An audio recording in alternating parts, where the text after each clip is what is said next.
connotation of the highest level of human civilization. Dayform Buddha.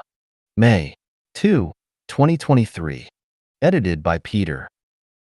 When human civilization enters the most advanced stage, there will be no laws, no countries, no currency, no marriage and family, and no forms of identification such as ID cards, passports, driver's licenses, work permits, medical licenses, judge certification, professor certification, and so on, and there will be no various types of business licenses. Readers may think that this is impossible.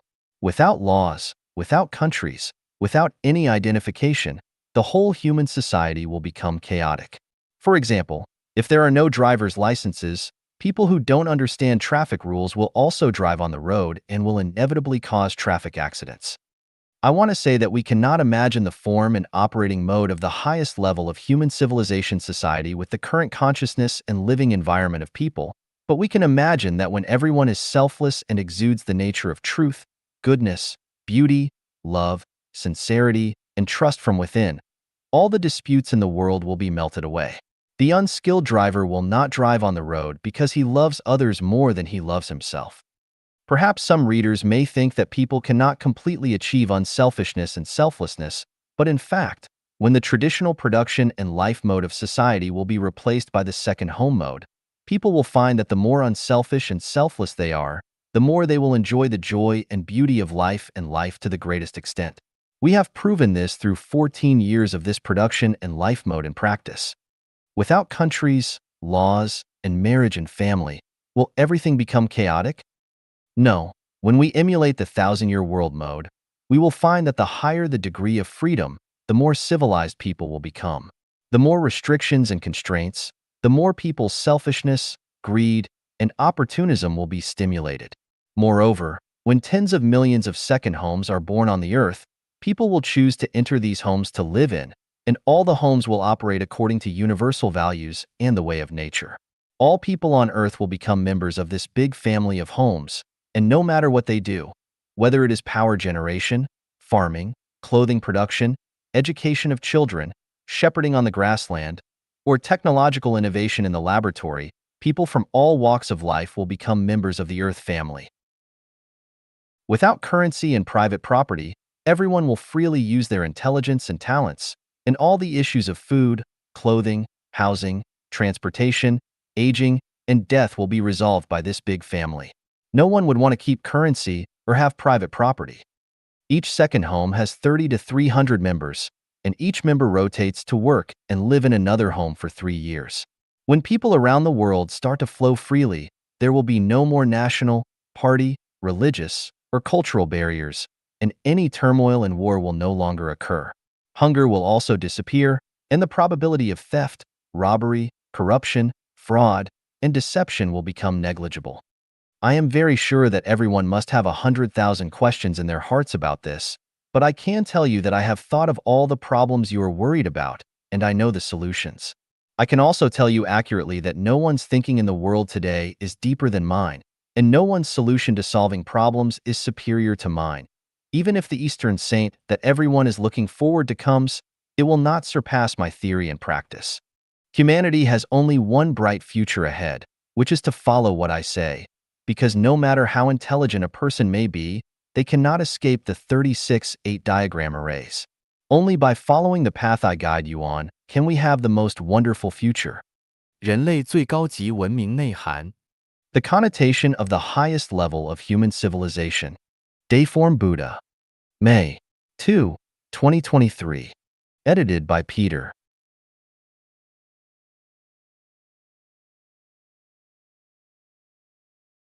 When human civilization enters the most advanced stage, there will be no laws, no countries, no currency, no marriage and family, and no forms of identification such as ID cards, passports, driver's licenses, work permits, medical licenses, judge certification, professor certification, and so on, and there will be no various types of business licenses. Readers may think that this is impossible. Without laws, without countries, without any identification, the whole human society will become chaotic. For example, if there are no driver's licenses, people who don't understand traffic rules will also drive on the road and will inevitably cause traffic accidents. I want to say that we cannot imagine the form and operating mode of the highest level of human civilization society with the current consciousness and living environment of people, but we can imagine that when everyone is selfless and exudes the nature of truth, goodness, beauty, love, sincerity, and trust from within, all the disputes in the world will be melted away. The unskilled driver will not drive on the road because he loves others more than he loves himself. Perhaps some readers may think that people cannot completely achieve unselfishness and selflessness, but in fact, when the traditional production and life mode of society will be replaced by the second home mode, people will find that the more unselfish and selfless they are, the more they will enjoy the joy and beauty of life and life to the greatest extent. We have proven this through 14 years of this production and life mode in practice. Without countries, laws, and marriage and family, will everything become chaotic?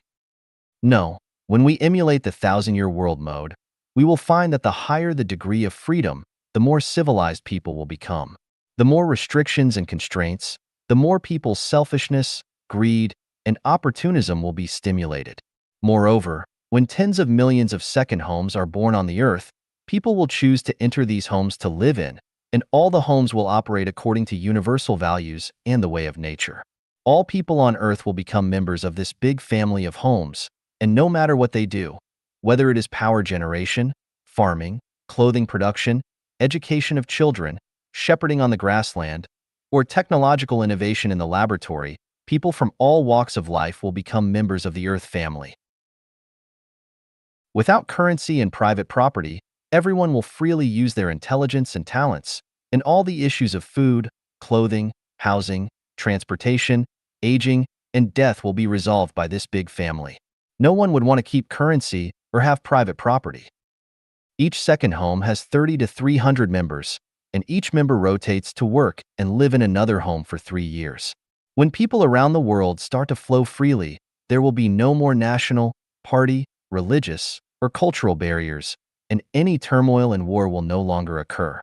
Hunger will also disappear, and the probability of theft, robbery, corruption, fraud, and deception will become negligible. I am very sure that everyone must have 100,000 questions in their hearts about this, but I can tell you that I have thought of all the problems you are worried about, and I know the solutions. I can also tell you accurately that no one's thinking in the world today is deeper than mine, and no one's solution to solving problems is superior to mine. Even if the Eastern saint that everyone is looking forward to comes, it will not surpass my theory and practice.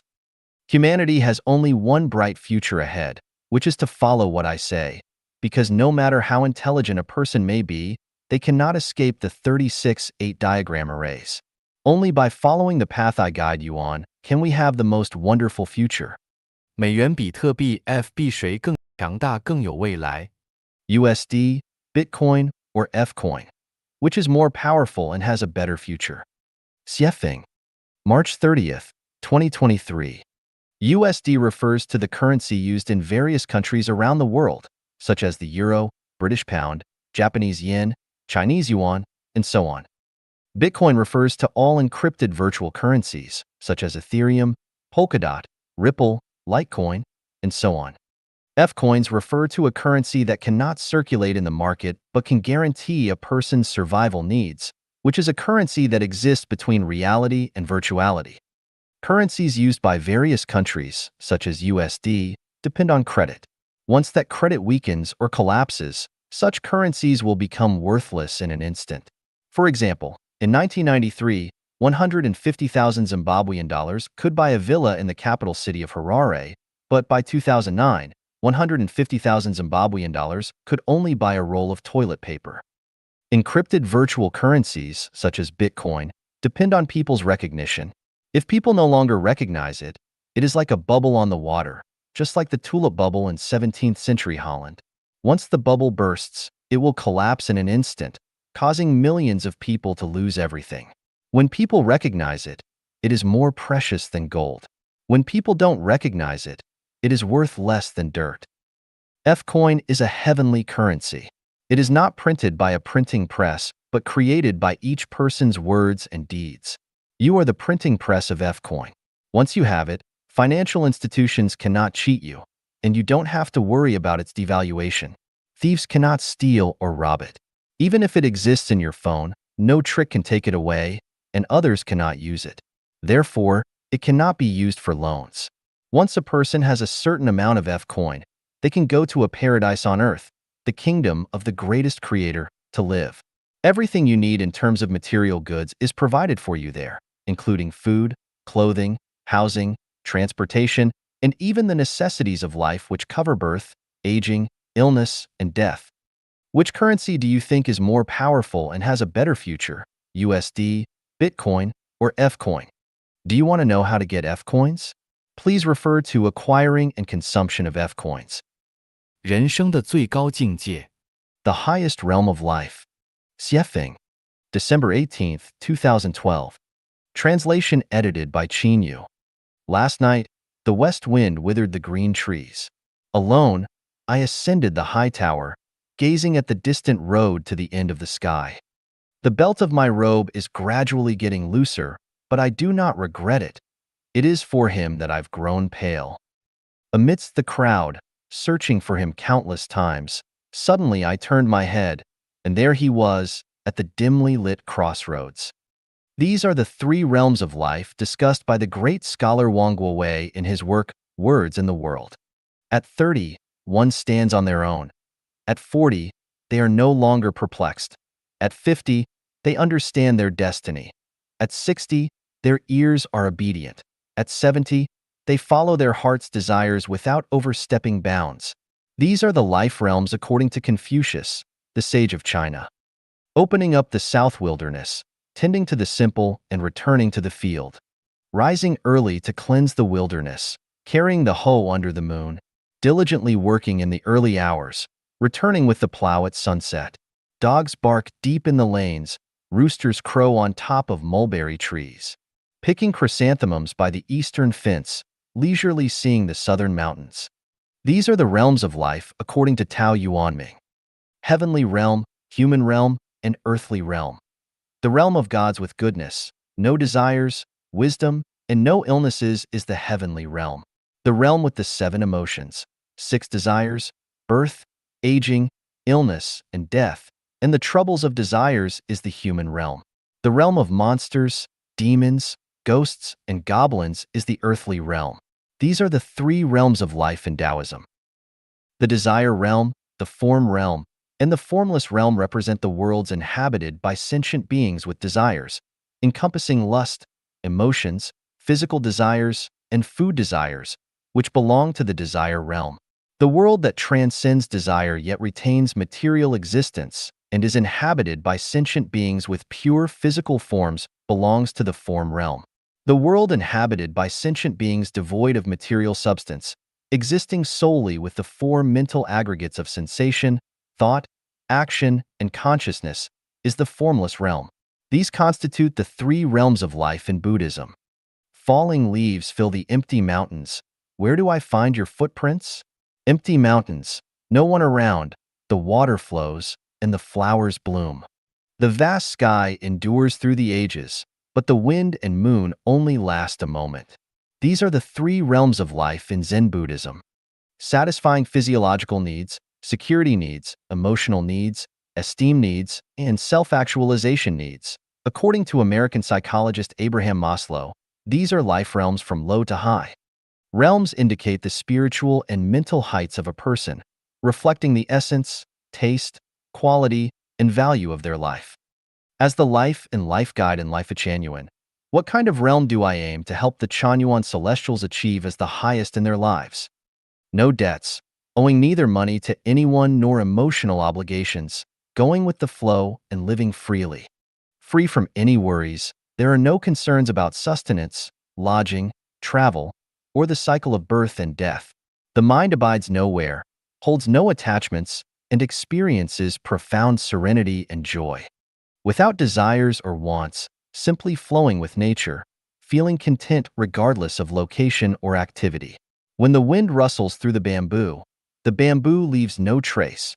When geese pass over a cold pond, the pond shows no shadow, neither concerned about poverty nor eager for wealth. Non-contention with the world, no judgments or evaluations of the people and the world, as if one is watching the world of mundane affairs like an ant kingdom. Everything follows its nature, naturally, without trying to change anything. Let wolves be wolves and sheep be sheep. Do not try to turn wolves into sheep or sheep into wolves. The course of life. What's it like, I wonder? Perhaps like a wild goose treading snow-mired paths. In passing, it may leave a mark on the mud, but the goose flies on without looking back. Meanwhile, throughout one's life, behold the world of truth, goodness, and beauty. Ignore the phenomena of falsehood, evil, and ugliness. Harmony with heaven, merging with the Tao, uniting with heaven, earth, and all things, without self or form, being flexible, harmonious in stillness and motion, and advancing and retreating effortlessly. Abundant soul wealth, abundant spiritual wealth, and abundant material wealth. Accumulating abundant treasures in heaven, knowing your future is extremely broad and brilliant, understanding that your life's future resides in the picturesque, heavenly high-level space. Strictly adhering to the way of the greatest creator, biting the blue mountain and refusing to let go. Its roots are firmly embedded within the shattered rocks. Despite 1,000 strikes and 10,000 blows, it remains unyielding against the winds blowing from all directions. Regardless of how the wind blows and the waves surge, it's better than taking a leisurely stroll in a courtyard. Above is the highest realm of life I want to guide the Chanyuan Celestials to reach.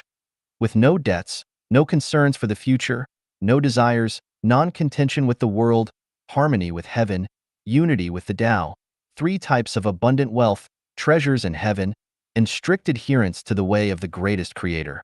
Having a realm indicates that a person tends towards nobility and elegance. Without a realm, a person tends towards vulgarity and coarseness. The higher the realm, the greater the spiritual and mental freedom one gains. The lower the realm, the easier it is for a person to be entangled in worldly matters and deceived by fleeting appearances, resulting in less freedom. Climbing to the highest realm of life, and life is the direction we are striving for and the goal we want to achieve. After 3 years of practice in the second home of life Changyuan, we climb to the middle of the mountain. It is certain that as long as we live in the second home for 8 years, 80% of the Chanyuan Celestials will surely realize their dreams and achieve their most beautiful ideals. The realm of Chanyuan Celestials is very high, and Chanyuan Celestials' future of life and life is very beautiful. 简单点再简单点。 Be simpler, much simpler. Xiefeng, June 11th, 2012. Translation edited by Qinyu. A complex mind leads to a complex life. Excessive pursuit, greed, and possession result in dissatisfaction and a rocky destiny. Life is but a journey of the soul through the human world, and in the end, we must disembark. Whether it's against our will or as we wish in the end, it all comes to naught. So, the most beautiful life is a simple life. Since life is a journey, let us enjoy the scenery along the way and travel light. Do not linger on the past landscapes. Better ones lie ahead. Do not regret the sights you have passed, as everything is but a fleeting dream. Live simply, even more simply. Do not burden yourself with weariness, anxiety, and troubles. Do not harbor ambitions and aspirations. Do not seek lasting fame. Do not hope for others to admire you. Discard the idea of having a name. Seek only inner peace and a clear conscience. Do not crave knowledge and learning. Earthworms and little birds live content lives without knowledge or learning. Those who claim to be experts in both Eastern and Western knowledge are fools who do not comprehend the true meaning of life. We aim for joy and happiness at every moment and in every situation. Do not covet material possessions. Do not buy houses, cars, or stash money in banks. Simply have enough to meet your needs, or even better, have nothing at all, like the residents of Life Changyuan's second home. They possess nothing but lack for nothing. Do not constantly expect to become a celestial, a Buddha, or reach heaven. Attachment is a hindrance. Live in the present. As long as every present moment is joyful, the ultimate ending will be blissful. True cultivation requires no cultivation. The highest realm of Buddhism is non-practice, and the highest form of martial arts is non-technique. The most refined management is non-management. In heaven, there are no books. Everything in existence, every phenomenon, is the best revelation. Therefore, do not read books all day long, especially complex and burdensome ones, and especially those that encourage the pursuit of success, wealth, and fame. When you are idle and bored, read the little birds and the flowers, read the wind, clouds, rain, and snow. Read the bees and ants, read the bamboo, willow trees, and the small streams. Do not cultivate relationships with people. Do not flatter or fawn over those with power and influence. Do not envy the rich and famous, and do not chase after or imitate celebrities. Live naturally, walk your own path, cultivate your own way, speak your own words, be your own person. Entrust your life to the greatest creator and let the Tao manage your life. Everything else should follow your natural inclinations. Do not pass judgment on others, even if they are demons. Everything in the world has a proper arrangement. The mouth should not despise the anus for being too dirty, and the anus should not be envious of the mouth's nobility. Do not criticize others, for each person has their own life path and unique character and strengths. Speaking ill of others reveals your own inner ugliness. Do not learn too many skills. Having one skill is sufficient. If you lack any skills, possessing a single virtue is enough to lead an easy life, whether it's honesty, diligence, kindness, simplicity, trustworthiness, or sincerity. Life is brief, so why make yourself busy and tired? Avoid extravagance and waste. Do not consume what is unnecessary. Do not indulge in what you don't need. Do not enjoy excessively. Do not crave excessively. Do not pursue excessively. Salted turnips and steamed bread of corn are good food. A bamboo fence and a thatched cottage together offer beautiful scenery. Even Taoist temples and monasteries are not as beautiful. Where roosters crow, dogs bark, and children play, that is the beauty of life. We should not overly discuss cultivation. It's a form of attachment. Avoid traveling far and wide, seeking high-level masters to discuss how to cultivate. Many methods of cultivation are, in reality, costly and laborious. Do not harbor delusions of acquiring supernatural powers and special abilities through cultivation. Instead, work diligently and live honestly. Cultivate your own way and earn your own keep. Do not pray for windfalls from the sky. Live simply, even more simply. Learn to enjoy a simple life and do not let desires, anger, or ignorance pull you around. Take things as they are, associate with others by following predestined relations, act in accordance with nature, and take advantage of opportunities as they arise. Don't stir up trouble without reason and don't seek trouble when there is none. Calm yourself and enjoy your life.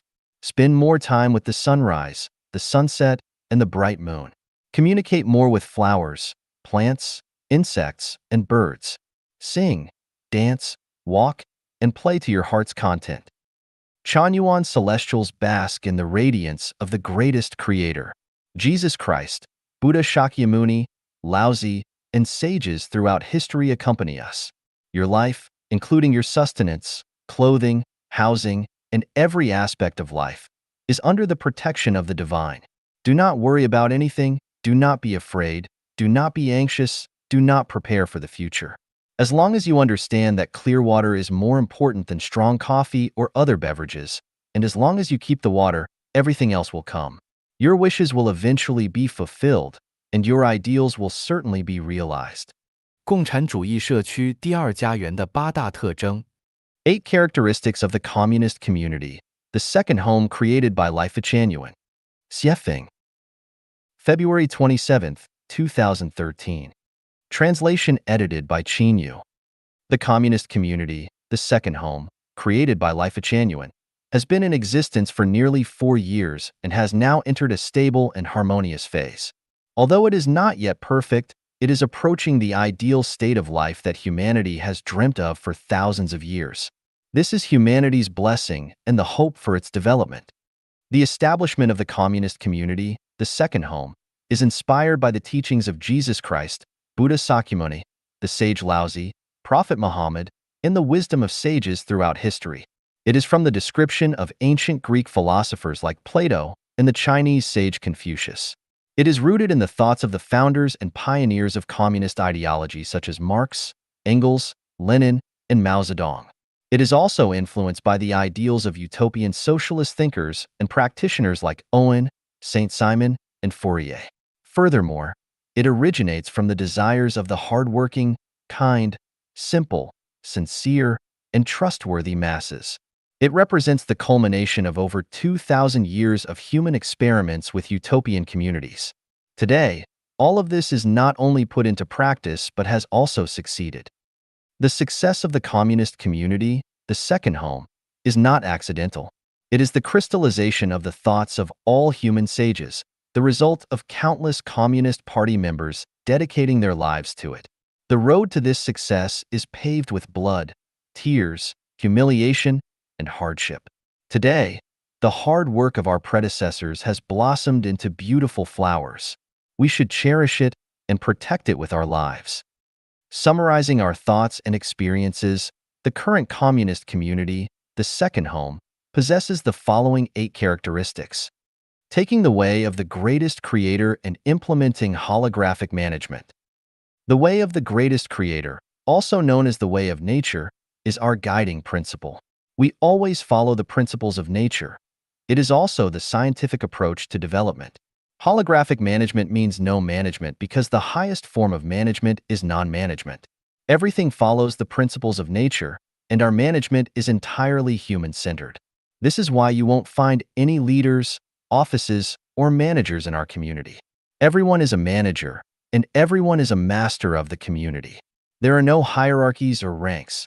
Everyone is equal, possessing nothing yet owning everything. Members who join the communist community, the second home, have nothing to call their own. Personal belongings and money are no longer private. Everything belongs to the community. Each person can enjoy everything the community has to offer as needed, without extravagance or waste. Everyone working to the best of their abilities, asking for and taking only what they need. Everyone has different abilities and strengths. In the second home, as long as each member puts in their best effort every day and does the work they are capable of, it is enough. We do not require uniformity, and no one is forced to do tasks beyond their capabilities. Everyone's needs are met without any allocation issues. Having no marriages or nuclear families. Marriage and families are the breeding grounds for selfishness, sources of distress and pain, and the root causes of endless resource exploitation and waste.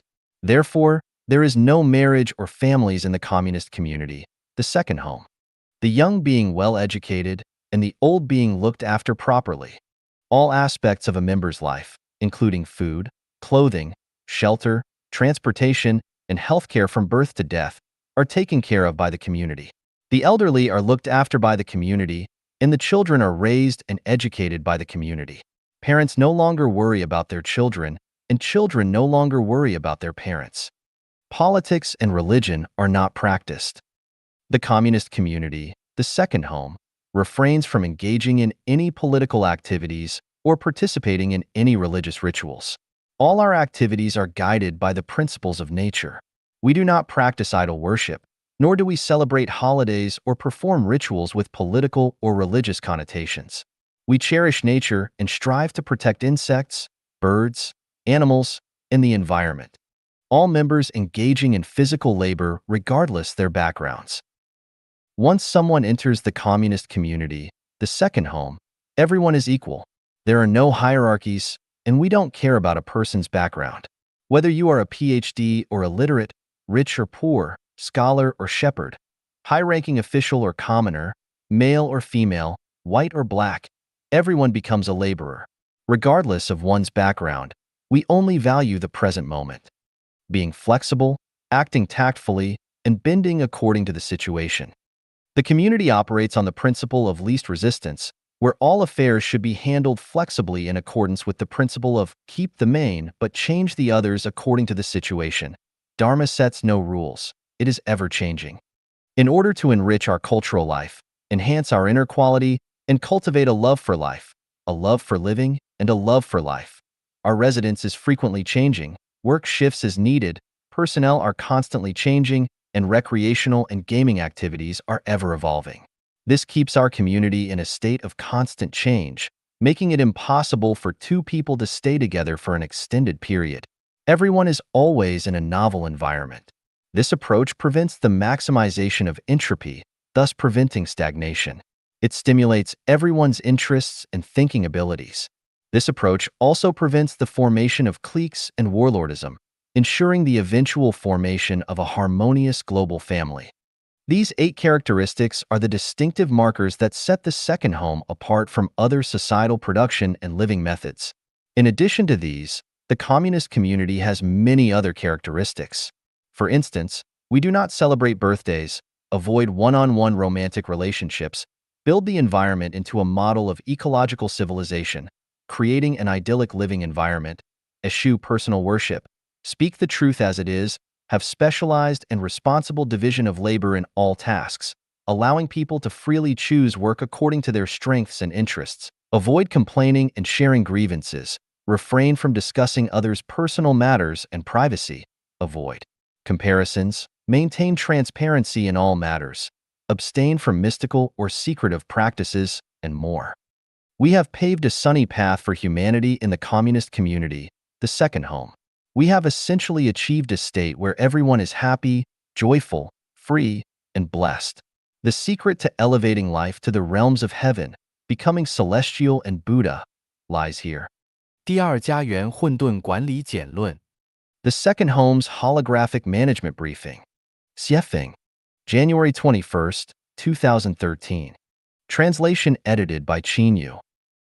The second home is established to introduce a new way of life for all of humanity. One of the primary objectives of this new lifestyle is to foster harmonious coexistence among individuals, within society, and with the natural world. It envisions a united global family living in peace, free from international conflicts, regional tensions, ethnic disputes, religious and political divisions, as well as the troubles, pain, and unhappiness often associated with marriage and family life. Additionally, it aims to significantly reduce crime, eliminate unemployment, famine, environmental pollution, and other global challenges. To achieve this ideal, the key component is the worldwide implementation of holographic management. The essence of holographic management is non-management, which means minimizing human intervention and instead adopting Tao management, following the way of nature rather than human will. The universe is holographic. A change anywhere affects the whole.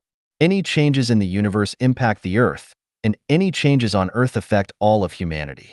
There are no isolated events or isolated phenomena. For example, if one person gets angry, that anger will affect their family members, who will, in turn, affect their co-workers, and those co-workers will affect their nation and country. This nation and country will impact the entire world. From this, we can deduce that one person's anger has an effect on all of humanity. Thus, any event that occurs worldwide will have a butterfly effect on all of humanity and the Earth. This implies that the actions and words of an individual, a family, a nation, a political party, a religion, or a country affect all of humanity. There is no separation between internal and external, no concept of not influencing each other, no such thing as private matters. Everything is a public matter. All internal affairs are global affairs.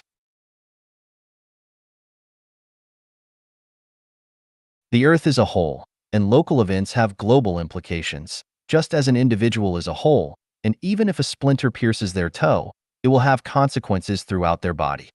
To ensure that all of humanity lives a happy life, global holographic management must be implemented. Holographic management is the most ideal form of governance in theory, but can it work in practice? The second home, created by Life Genuine, is here to experiment with this mode of management. If this management style proves effective in the second home, then holographic management can be promoted worldwide, ultimately achieving global holographic management. Holographic management comprises 8 major connotations. Achieving resonance between humanity and nature, becoming one with the Tao, and aligning with the will of the greatest creator. Embracing adherence to natural laws, operating based on scientific principles, engaging in production and lifestyle guided by the philosophy of scientific development, and minimizing human interference to the greatest extent possible. Maximizing the reduction of laws, regulations, and rules, allowing qualities like truth, goodness, beauty, love, trust, and sincerity to naturally blossom from the heart. revealing one's Buddha nature.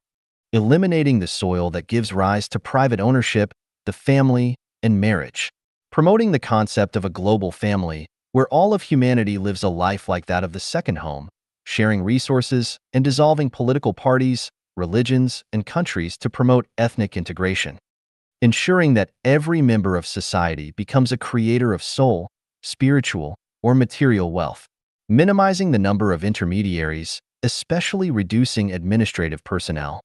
Shifting from management to service, where all managers become ordinary servants without any special privileges or treatment. Everyone contributes according to their abilities and receives according to their needs.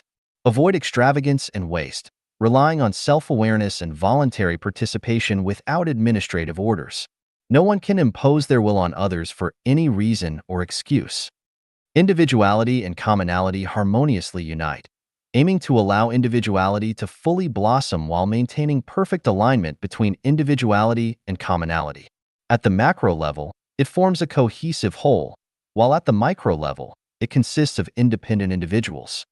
Everything unfolds with a focus on people, rather than for a specific goal, ideology, economic interest, noble ideal, or moral height. The aim is to allow people to savor the process of life, to enjoy the pleasures of childhood during childhood, the interests of youth in their youth, the passions of adolescence in their adolescence, the subtleties of middle age in their middle years, and the leisurely pursuits of old age in their later years. Life should not be a hardship driven by fixed objectives. The prerequisite for implementing holographic management is that individuals must first undergo soul purification. Without soul purification, holographic management cannot be implemented. Soul purification is a complex and challenging endeavor. If this endeavor is not executed correctly, so-called holographic management will remain an illusion and never become a reality. Based on the practice of over 3 years in the second home, it is evident that holographic management is not an unattainable fantasy but an ideal that can be realized. All of humanity can realize its most beautiful ideals as long as society and all of humanity provide understanding, support, and patience while they wait. Holographic management is humanity's way forward. There is no other way. Let's calculate the value of 1 crown of Chanyuan celestial name. Xiefeng. Septembre 2028-2011. Translation edited by Chinyu. This is a matter of values. Some people consider money worthless, while others see it as essential for life. Some view friendship as spiritual wealth, while others see it as a tool for personal gain. Some see labor as a source of happiness, while others see it merely as a means of survival. There are also those who underestimate or belittle the value of labor. The number words for celestial titles are not expressed using one or a few, but rather 1 crown of celestial or a few crowns of celestials. Therefore, the meaning of 1 crown of celestial in the title is 1 Chanyuan celestial name. Now, let's calculate the value of the name of a Life-Chanyuan member. First, what is the purpose of a person's lifelong efforts? According to the famous American psychologist Abraham Maslow's hierarchy of needs, human beings strive to fulfill various needs throughout their lives. These needs include physiological needs, safety needs, social needs, esteem needs, and self-actualization.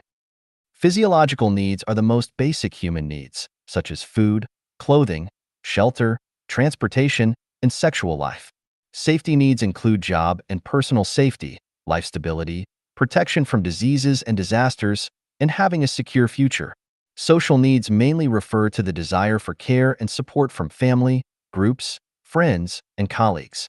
Esteem needs involve the desire for self-respect, a sense of accomplishment, and acknowledgement from others. This includes aspiring for wealth, status, power, and a favorable reputation, aiming to earn respect and recognition while avoiding being disregarded or underestimated by society. Self-actualization needs are the highest level of human needs. They involve the desire to complete work that corresponds to one's capabilities, to fully unleash one's potential in the workplace, to become the expected person, to ultimately strive for perfection, to experience the highest state of beauty in life, and to elevate oneself into a celestial being. Now, let's consider how many people have truly fulfilled their physiological, safety, social, esteem, and self-actualization needs. Most people struggle to fulfill even their basic physiological needs, let alone their higher-level needs. Only individuals like presidents, billionaires, and Nobel Prize winners can be said to have achieved these five needs from a worldly perspective. How much effort does it take to become a president, a billionaire, or a Nobel Prize winner? Or in other words, what is the value of being a president, a billionaire, or a Nobel Prize laureate? Alternatively, how much money does it take to purchase the titles of president, billionaire, or Nobel Prize laureate? Would it be unreasonable to assume that it takes $100 million to acquire the titles of president, billionaire, or Nobel Prize laureate? Now, let's look at Life-Genuine members living in the Life-Genuine second home. Each member has their physiological needs fully satisfied. They have no issues with food, clothing, shelter, transportation, and sexual life. They have job security, occupational safety, life stability, and low exposure to diseases and disasters. They have a secure and stable future. As for social and esteem needs, Life-Genuine members live in a community of hardworking, honest, sincere, and trustworthy people. They spend their days in a harmonious and loving atmosphere, sharing meals, living spaces, and working together. They respect and care for each other, never hurting or quarreling with one another. No one will keep lost articles found on the roadside, doors will not need to be locked at night, and everyone can enjoy life without concerns about personal conflicts. Therefore, Life-Genuine members have their social and esteem needs fulfilled. Have the Chanyuan Celestials in the community satisfied their highest self-actualization needs? Absolutely. Within the community, Chanyuan Celestials fully unfold their true selves, living freely and independently. There is no one to manage or supervise them. They experience the utmost beauty and essence of life day and night. Moreover, they have the prospect of reaching the 1,000-year world, the 10,000-year world, and the Elysium celestial island continents, where they continually encounter the peak experiences of life. They live in a beautiful and serene natural environment, surrounded by a humanistic environment that values truth, goodness, beauty, love, trust, and sincerity. Life here is beautiful, leisurely, and joyful, and individuals are realizing their true selves. It reminds me of the profound words of the famous philosopher Nietzsche, "Become who you are." The Chanyuan Celestials living in the second home have not only discovered themselves but have also become individuals with complete, independent consciousness and integrated personality. It can be said that Life-Genuine members in the kingdom of the greatest creator, which is a truly communist society, the Life-Genuine second home, have achieved more satisfaction in the five major human needs than presidents, billionaires, and Nobel Prize winners. So, let's calculate. How much is the name of one crown of Life-Genuine celestial worth? 八大人生观解析及禅院草的人生观。 Analysis of 8 major life views and the life view of Chanyuan Celestials. Xiefeng, January 12, 2012. Translation edited by Qinyu. A life view is a fundamental perspective and attitude that a person holds about the value, meaning, purpose, and the chosen path to achieve those purposes in life. Life views vary greatly, and in the current state of human society, there are roughly 8 major life views. Materialistic satisfaction life view. This life view believes that life is primarily about maximizing material gains and pleasures, while considering everything else as intangible and unprofitable. Consequently, they prioritize the pursuit of material benefits and pleasures as life's highest principle. They spare no expense and employ any means to chase and acquire wealth. Their entire existence centers around the relentless pursuit of financial riches. Their approach to learning, work, thinking, communication, and relationship management solely hinges on whether it can bring them material gain. The sayings, "people die for wealth, birds die for food, and money makes the world go round," epitomize this life perspective. Physiological satisfaction life view. This life view focuses on fulfilling basic physiological desires, including food, clothing, shelter, transportation, and sexual pleasure. Those who adhere to this perspective spend their entire lives striving to maximize their quality of life in these aspects, emphasizing the importance of enjoying good food, dressing well, residing in comfortable accommodations, having reliable means of transportation, and fulfilling their sexual desires. The saying traveling 1,000 miles for an official position is all for good food and clothing exemplifies this view. Pursuit of fame and reputation life view. This life view believes that one's existence should be marked by leaving behind a name of honor. Therefore, those who hold this perspective highly value their personal integrity, reputation, and public recognition. Even if they cannot achieve everlasting fame, they are willing to be remembered, whether for good or ill, for thousands of years. Their life's purpose revolves around glorifying their ancestors, seeking glory, and achieving prominence throughout their lifetime. They aim to earn the praise and admiration of others and prioritize their public image over everything else. They are so concerned with their image that they would rather die with honor than live without it. The saying, "A wild goose leaves a voice, a person leaves a name," perfectly captures this life view. Self-centered life view. This life view asserts that the sun is at the center of the universe, the earth is at the center of the solar system, humans are at the center of all living beings, and the self is at the center of human society. Individuals adhering to this view prioritize self-satisfaction and self-improvement. They approach life with self-centeredness and self-interest, making decisions based on whether they benefit personally. This perspective is held by those who proclaim, "All is me, and I am all, and I am my own God." Acceptance of natural destiny. This life perspective believes that everything is predestined, merely acting out scenes in the cosmic drama. Individuals see themselves as mere chess pieces on the greatest creator's chessboard, considering personal endeavors and pursuits as futile. They are encouraged to passively accept their fate, adhering to the belief that there is a time for everything, and everything happens in its own time. Don't force anything when it's not meant to be. This epitomizes the essence of this life view. Human triumphs over destiny life view. This life perspective believes in the superiority of humans among all beings. It asserts that human happiness relies solely on self-creation, rejecting the notion of a savior or divine being in the universe. They actively work to reshape nature to align with human desires, fostering an optimistic and proactive approach to life. This life view is reflected in lyrics like, "There's never been any savior, no gods or emperors. To create human happiness, it's entirely up to ourselves," as sung in the Internationale. Self-sacrificing life view. This life view holds that life's purpose is to serve others and society. Those who embrace it prioritize benefiting sentient beings as their guiding principle. They are entirely selfless, dedicating themselves wholeheartedly to serving others and the public good. They emulate the dedication of the silkworm, spinning till death, and the candle, burning till it turns to ashes and dries up the tears. Individuals embracing this life view exemplify the phrase, "to exhaust oneself in service until death," devoting themselves entirely to guiding all sentient beings, embodying the pinnacle of this life view. Attaining immortality or Buddhahood life view. This life view regards life as illusory and the material world as a mere illusion. Everything in the worldly realm is seen as not worth pursuing. The primary goal in life, according to this perspective, is to elevate oneself and attain supreme enlightenment to reach heaven. As a result, individuals who hold this view are passionate about spiritual practice, cultivation techniques, and the dissemination of spiritual teachings. They are not inclined to marry, start families, or have children, nor do they wish to engage in the creation of the material world. They seek not life but immortality, and they long not for this world but for heaven.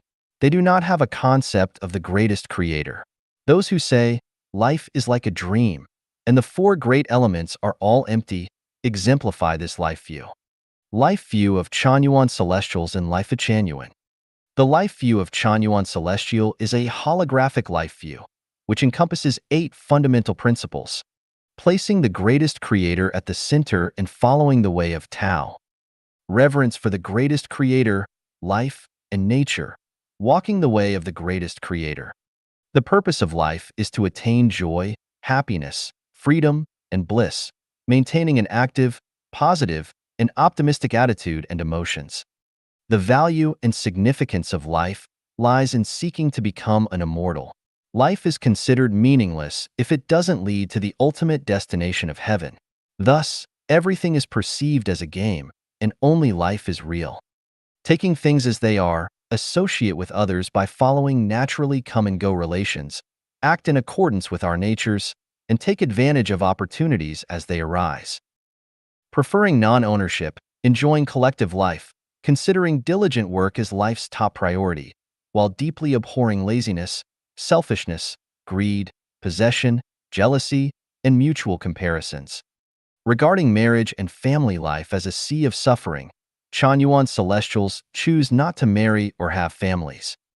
Embracing the motto, the sage is selfless and therefore becomes truly self, Chanyuan celestials consider selfless dedication as their guiding principle. Throughout their lives, they will strive to create the Life-Chanyuan era for humanity, so as to repay the accumulated debts from countless past lives and amassing treasures in heaven. 人生的成功和失败。 Contrasting views on life success. Xiefeng, June 20th, 2013. Translation edited by Qinyu. The erroneous life views passed down over thousands of years need to be corrected. Traditionally, it is believed that a successful life means earning a fortune, achieving high official positions, gaining fame, bringing honor to one's ancestors, and being admired by others. In Life-Chanyuan, a successful life means living healthily, peacefully, smoothly, and satisfactorily throughout one's life, always being happy, joyful, free, and blessed. In the past, we believed that in order to lead a happy, joyful, free, and blessed life, certain prerequisites were necessary. The primary condition was to possess wealth, assets, and a substantial material foundation. Simultaneously, one needed to stand out among others, making people around them admire, envy, and look up to them. How could one achieve all of this?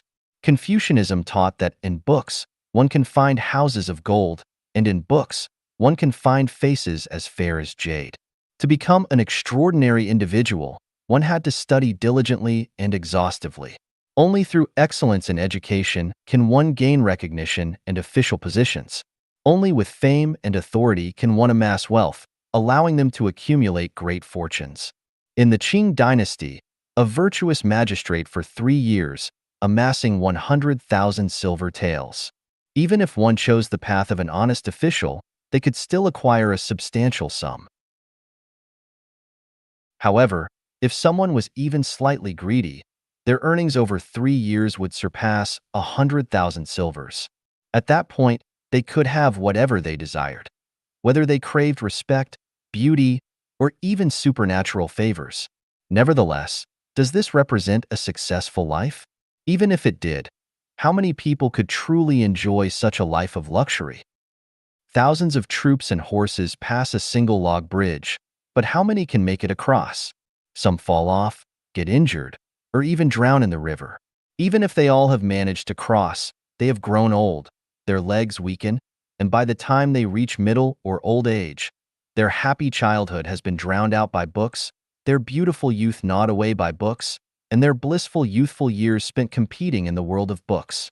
Is this what we call a successful life? I consider it the tragedy of life, a failure. After striving and toiling for most of their lives, what do they have to show for it? Not to mention middle age, even in old age, they haven't achieved the wealth, power, fame, gains, or carnal pleasures they idealized. What else can we call this but a failure in life? Therefore, the traditional concepts of success and failure in life are erroneous and must be corrected. Otherwise, the tragedy of life will continue. So, what is the path to a successful life? Childhood should be filled with joy. Youth should be filled with play, fun, and passions. Young adulthood should be filled with dreams and ideals. Middle age should be filled with diligent work. Old age should be filled with leisure and self-care. Reaching the end of life with no regrets, no hates, and no unfulfilled desires, being content and smiling even in the tomb, is an ideal and successful life because it aligns with the way of the greatest creator. Is it possible to achieve this? The answer is, undoubtedly. Where is this path? Answer: it can be found in the second home created by Life-Chanyuan. 生命禅院的返老还童、长生不老观。 Life-Chanyuan's view on rejuvenation and longevity. Xiefeng, July 21st, 2013. Translation edited by Yu. Rejuvenation and longevity, a desire and pursuit that humanity has cherished for thousands of years, from emperors to common people. Qin Shi Huang dispatched Su Fu with 3,000 men and women to the Penglai fairy island in search of the elixir of immortality. It is said that Li Shimin, the Tang dynasty emperor, died after consuming elixirs like elixir of immortality and 5 stones powder. Peng Zhu, a legendary figure, lived for over 800 years and had 50 marriages. In the Bible, Adam lived for over 900 years. Li Qingyun, a Chinese herbalist in the late Qing dynasty and early Republic of China, lived for 256 years. He had 24 wives and continued teaching at a university even when he was 200 years old. Both the New York Times and Time magazine reported on his longevity. Ordinary people hope for a long life, while practitioners aspire to have forever white hair and youthful appearances, with an air of immortality and profound wisdom. Everything has a natural lifespan, and scientific research indicates that human cells undergo approximately 50 divisions from conception, with each division taking around 2.4 years. As a result, the natural lifespan of a human is estimated to be 120 years. Scientists at the University of California, Berkeley, have identified a longevity gene that can reverse cell degeneration related to aging by extending the cell division cycle. If the cell division cycle could be extended to 5 years, people might live to be 250 years old, while a 10-year cycle could lead to a lifespan of 500 years, and a 20-year cycle could result in living to 1,000 years. And if the cell division cycle extends indefinitely, it could potentially lead to immortality. Scientists have discovered a key area in the brain, the hypothalamus, which controls the aging process. By altering the signals sent to the hypothalamus, it is possible to slow down the aging process, allowing people to remain youthful. They have also found that when the pituitary gland shrinks, the human body rapidly ages. Restoring an aging pituitary gland to a youthful state could stimulate the body's neurological, endocrine, and metabolic systems to function normally, thereby delaying the aging of the body's joints and organs and achieving the ideal of rejuvenation, longevity, and immortality. To this end, the International Longevity Association and the United Nations Institute for Ecological Security have devoted themselves to researching anti-aging substances. After 43 years of research involving 107 experts, they have successfully extracted the miraculous anti-aging substance, the HD element, which rapidly restores the pituitary gland to its youthful state. In ancient legends, there was a woman who, due to her husband's prolonged absence, could not bear the loneliness and engaged in an affair with an elderly servant in her household. However, the elderly servant, being old and frail, struggled to satisfy the woman. In response, she gave the elderly servant a family secret formula called the elixir of the aged servant. After consuming it, the elderly servant underwent a transformation and became young again, eventually fathering 2 children with the woman. However, when the truth came to light, she killed the elderly servant, only to discover that his bone marrow was plump and his bones were strong. Long ago, there is a legend about a young woman who, carrying a wooden stick, was seen chasing an elderly man with snow-white hair along the road. Bystanders were outraged and tried to intervene, only to discover that the young woman claimed she was chasing her own son. It turned out that this young woman was actually over 100 years old. She had been consuming a type of pill made from a family secret recipe, which preserved her youthful appearance. Despite being well over a century old, she remained as agile as a swallow and retained her graceful figure. Her son, on the other hand, repeatedly refused to heed her advice and declined to take the pills she had prepared. As a result, by the time he was in his 70s, he had turned completely gray and aged significantly. This made the elderly woman quite angry, and she often chased after her son, pressuring him to take the pills. These pills were later known as Immortal Lesson Pills.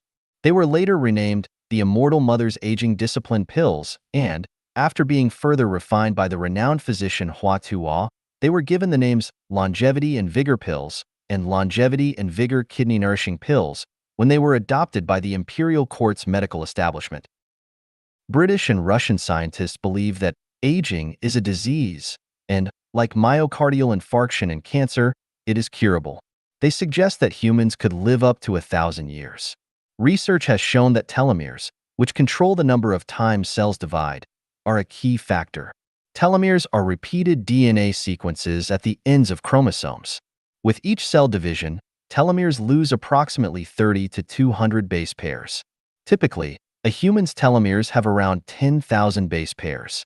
When telomeres can no longer shorten, the cell can no longer divide.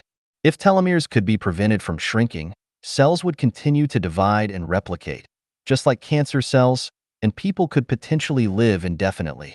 Life-genuine values hold that humans are created by the greatest creator and human lifespans are predetermined. The pursuit of physical immortality goes against the will of the greatest creator because the most just aspect of life on earth is the inevitability of physical death. It's only in the face of death that all individuals are equal. If people were able to achieve immortality, many injustices in the world would persist indefinitely. Emperors, generals, talented individuals, beauties, high-ranking officials, distinguished people, and ordinary people will all eventually die, and only then could new and continuously evolving phenomena emerge. It is through this cycle that people find hope in life. Life is finite, and seeking the infinite in life is as futile as looking for fish on a tree. Our sole endeavor should not be the pursuit of physical immortality, but rather to live our limited lives well, vibrantly, wholly, flavorfully, and without regrets. Not pursuing physical immortality doesn't mean we should not pursue the eternality of life. Human life consists of both physical and spiritual aspects, with the body serving as the vessel for the spirit. The body is mortal, but the spirit is eternal. Therefore, life-genuine celestials do not seek physical immortality. Instead, we seek the eternality of the spirit. We don't invest time, energy, and resources in the physical body, but instead cherish the precious time of our finite lives to nourish the spirit. Because our body cannot reach heaven, only our spirit can reach heaven. Pursuing the eternality of the spirit doesn't mean we don't value the physical body. The body, as the vessel of life, requires maintenance, much like a vehicle or a ship. Therefore, we prioritize the health of the body, we value well-being, and our ideal is for every individual to live 120 years free from illness, free from disasters, and free from pain. After living to 120 years, we utilize the Chanyuan meditation method to discard the vessel of life, the physical body, and joyfully move to the other shore, heading towards the 1,000-year world, the 10,000-year world, or the Elysium Islands continent. In this world, I will strive to ensure that Chanyuan celestials achieve the goal, to enjoy love until the age of 100 and live to the age of 120. So, how can we achieve the goal of enjoying love until 100 and living to 120, and then leave the vessel and go to a higher level of life? Please read the next article, The Transcendence of Time and Space. 重建人类价值观和生产生活秩序遐想。 Envisioning the reconstruction of human values and production life order. Xiefeng, January 16, 2015. Translation edited by Qin. The history of human society has been a tale of suffering and tears. 95% of the people who have lived on this planet, both in the past and today, have experienced distress, pain, sorrow, anxiety, and fear. This is clear evidence that the previous human value systems and the order of production and life have had issues. It is now time for all of humanity to ponder whether we can rebuild human values and the order of life. Below are my thoughts, intended to stimulate thinking and serve as a reference. The United Nations Secretary-General should act as the global president, and the United Nations Charter should replace the individual constitutions of nations. National borders should disappear, allowing people to move freely worldwide, promoting the fusion of cultures and nations. The global president must be unmarried, without a family or children. Political parties are the result of a struggle for interests. Political parties should gradually exit the stage of history. Religion has caused confusion in people's thinking and restrained mental liberation. Religion should gradually vanish. Globally, a universal belief system based on reverence for the greatest creator should be established, replacing the theory of evolution with the concept of creation. Serving others, society, and nature should be the core values for human existence. Building the soul garden should take precedence over economic development. All schools, from primary to university level, should include 2 additional courses: education on being human and education on human-nature relations. Set aside all disputes, relinquish all grudges, grant amnesty to 75% of criminals, and significantly reduce military expenditures. Measure the effectiveness of rulers based on the happiness of the people. The traditional model of marriage and family life is a breeding ground for selfishness and troubles. A new model of life should replace the traditional one. All global affairs, including those of small social groups, must be entirely transparent, suppressing any secretive activities. Regional administrative officials should be appointed by the United Nations, not elected locally. For instance, Putin could be appointed as the administrative official for North America, Obama for the Middle East, and Xi Jinping for the European Union. Thinking beyond the ordinary, only with unconventional thinking can the divine open possibilities. Only extraordinary thinking can illuminate a path for humanity and bring about world peace and happiness for all. Is it challenging? Not really. Human wisdom is more than enough to overcome any challenges and realize the beautiful ideals that humanity has longed for. To implement this grand vision, I already have a concrete plan. This plan will not lead to chaos in the world. On the contrary, it will lead to a well-organized transition. 人类的未来应该是这样。The future of humanity should be like this. Dayform Buddha, January 21st, 2024. Translation edited by Yu.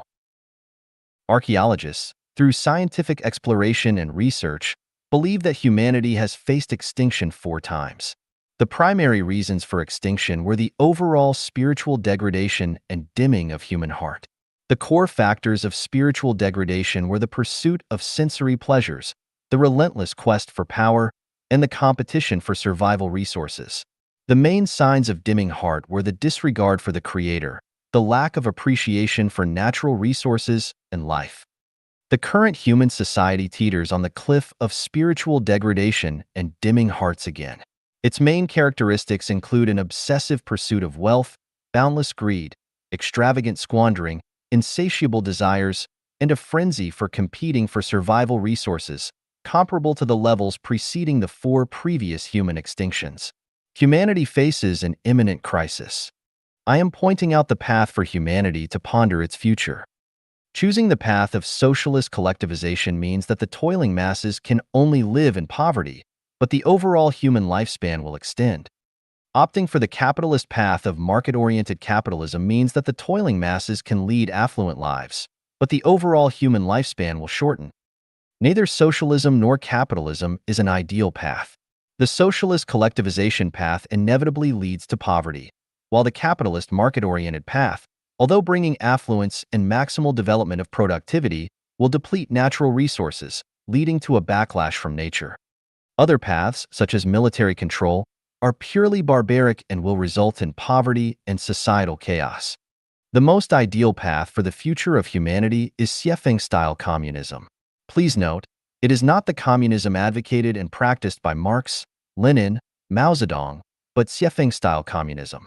Xiefeng-style communism has been practiced on Earth for 15 years, which can permanently solve nearly 90% of the challenges humanity faces, such as territorial disputes between nations and elder support issues, among others.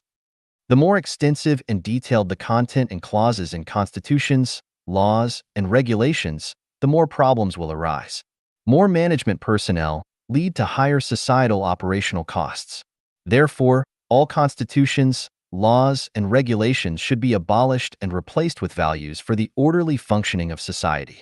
To this end, I have prepared 800 values for new era humanity. To live a happy life and ensure the continued existence of humanity on Earth, all humans must undergo a spiritual purification. I have also prepared the course for spiritual purification for humanity. 错误的意识葬送着幸福和美好未来。 Wrong consciousnesses will ruin happy and beautiful future. Xiefeng, March 21st, 2011. Translation edited by Chinyo. I, Xiefeng, regardless of my own limitations, speak words of gold and jade. Those who believe and act upon my words will reap boundless benefits and a bright future, while those who doubt and act according to their own desires will suffer endless torment and a bleak future. I seek truth pragmatically and confront human nature directly. My understanding and exploration of time, space, Buddhism, human nature, life, thinking, consciousness, nature, love, and Tao are profound. In this world, only I can guide people towards a life of happiness and a bright future. With boundless love and compassion, I hold deep respect and affection for every life. I have the ability to alleviate all suffering. However, even the most skilled doctor is useless if the patient refuses their prescription. There is no one else in the world who serves as tirelessly and diligently as I do. Hating me, that's the tragedy of your life and life. Loving me, that's the blessing of your life and life. I am crystal clear, untouched by even the slightest speck of dust. If you perceive me as filthy and sullied, it's because the dust has clouded your vision. Those who forsake me, abandon me, you are the most ignorant beings under the heavens. Misery will inevitably cling to you tightly, and the lower realms of life will be your destined abode. Those who cannot perceive my love are like blind men unable to see the sun. Leaving me in arrogance is akin to a blind man wandering into hell unaware. Joy, happiness, freedom, and blessedness abound in life. Your inability to experience them stems not from life's shortcomings or deception, but from the distortion of reality by your own erroneous and distorted consciousness, much like how colorblind individuals cannot see the vibrant spectrum of light. When you find yourself in excruciating pain upon discovering that the person you love is engaging in sexual activities with someone else, take a moment to reflect. What is the root cause of your suffering? Is it the person engaging in the act of love? Is it the circumstances surrounding their lovemaking? Neither. It is your own consciousness. It is the desire to possess the beloved. It is your own jealous mindset. Without the consciousness of possession and jealousy, where does the suffering come from? Why do others not suffer when engaging in the same act with the same person? If your consciousness were to shift, and you were to genuinely feel joy and happiness for the happiness of your beloved, where would the suffering originate? Isn't this simply a matter of your own consciousness? All suffering in life arises from erroneous consciousness, undermining personal happiness and a bright future. To transcend suffering and ascend to heaven, one must begin by transforming their consciousness, rather than attempting to change others or the world. Failure to correct your misguided consciousness will leave you devoid of joy and happiness, whether you traverse the globe or ascend to heaven. Continuing to attribute your suffering to others ensures it will persist indefinitely. To escape suffering and attain happiness, one must only change their consciousness. Abandon your pitiful self-esteem and vanity. Renounce the values fettered by traditional morality. Do not endure endless torment for the sake of illusions. Otherwise, you may preserve various chastity archways. But what about your true happiness and joy? It's like the mute swallowing bitterness. Only you can feel it. 人的幸福和痛苦来源叹息. Analysis of the source of human happiness and suffering. Xiefeng, December 1st, 2023. Translation edited by Chinyo. Everyone has experienced moments of happiness as well as moments of pain. So, where does happiness or pain come from? What factors lead to it? Fundamentally, the world is not wrong. All faults lie within ourselves. If the happy Adam and Eve had followed the warning of the owner of Eden not to eat the forbidden fruit, then the suffering of being expelled from the Garden of Eden would not have occurred. Therefore, Adam and Eve's pain originated from within themselves due to their own actions. In fact, when we observe the happiness and pain that each person experiences, once we trace it back to its source, we will inevitably find that the root cause of happiness or suffering is oneself, without exception. As we continue to explore, we will discover that the pivotal moments leading to our happiness or suffering stem from how we interact with familiar individuals. Our choice of words, emotional responses, attitudes, and behavior towards them. When we communicate with others using gentle and warm language, maintain pleasant and joyful emotions, display an elegant and positive attitude, and exhibit caring and protective behavior, the feedback we receive from those around us is predominantly happiness. Conversely, if our communication is negative, our emotions are marked by anger and disgust, our attitude is abrasive, and our behavior is harmful, then the feedback we receive from those around us tends to be filled with pain. Furthermore, we will find that the closer people are to us, the easier it is for them to bring happiness or suffering. Parents, children, husbands, wives, lovers, neighbors, relatives, friends, classmates, colleagues, superiors, subordinates, idols, fans, etc., are the main sources of happiness or suffering for ourselves. Individuals in middle age and older adults should deeply feel this phenomenon. In the process of interacting with people close to us, there is too much helplessness and sadness, as well as unspeakable bitterness in our hearts. Knowing the source of happiness and suffering for each person, we should effectively solve this problem, that is, to maximize happiness and minimize suffering. But a sadly obvious fact is that humanity has survived for thousands of years without fundamentally solving this problem. People have mostly tried to alleviate confronts and conflicts between individuals from the perspective of morality and ethics. But the reality tells us that whether it is advocating for gentleness, kindness, modesty, frugality, and humility, or advocating for benevolence, righteousness, ritual, wisdom, and credibility, whether it is trying to use religious teachings or legal perspectives, none have completely solved the troubles and pains of human interaction. The birth of life genuine, particularly the emergence of the new human production and living mode created by life genuine, effectively alleviated the pain caused by interacting with close individuals. The 15-year practice of living in the second home demonstrates that people can interact with each other harmoniously and amicably. This interaction not only brings more joy and happiness, but also significantly reduces the troubles and pains associated with human interaction. I hope this will draw the attention and exploration of all individuals worldwide who struggle with getting along with close people. Throughout human history, only the innovative production and living mode established by life genuine, namely the second home model, have been able to address the troubles and pains of human life. 人类的出路，雪峰式共产主义。The Future of Humanity, Siefeng-Style Communism. Siefeng, March 2nd, 2024. Translation edited by Chinyo.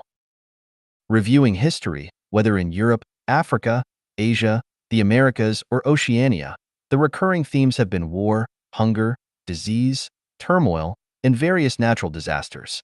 No nation, no individual has lived a life filled with joy, happiness, freedom, and bliss. The historical facts of the past 5,000 years of the current human civilization tell us that nations, religions, political parties, money, and power cannot solve the suffering of humanity.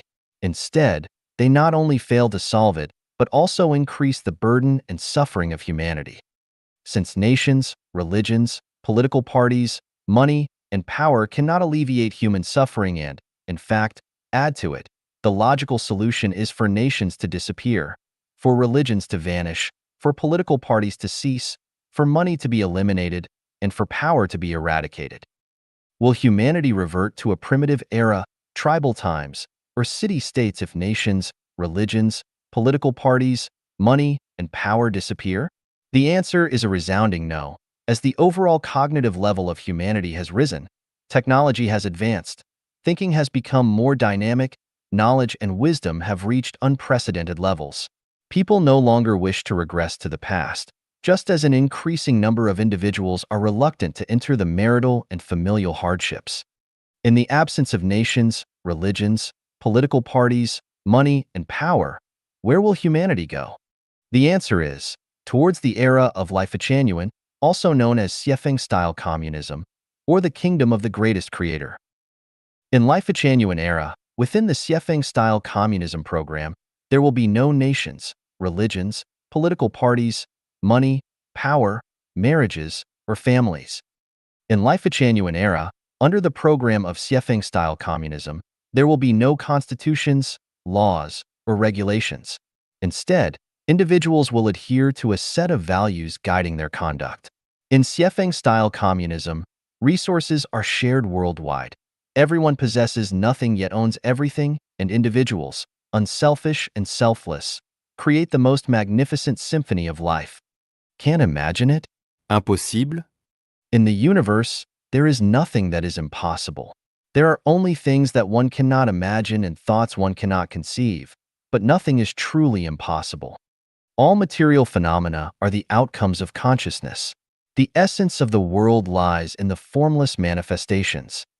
If the above is considered mere conceptual and theoretical exploration, termed as fantasy utopian communism, I assert the future of humanity is the Xiefeng-style communism because it is backed by the practical activity of life genuine, a new model of human production and life, the second home, which started in April 2009 and has been successfully running for 15 years with a wealth of information available, textual, visual, and video descriptions in the online world.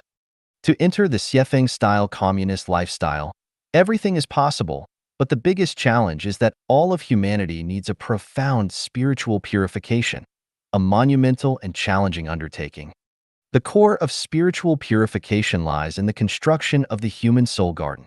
The main task of building the soul garden is to uproot negative and pessimistic psychological and emotional elements such as greed, jealousy, comparison, selfishness, laziness, complaints, hatred, and ego from the human heart. Despite people's beliefs or willingness, the program has already been initiated. The future of humanity is Xiefeng-style communism.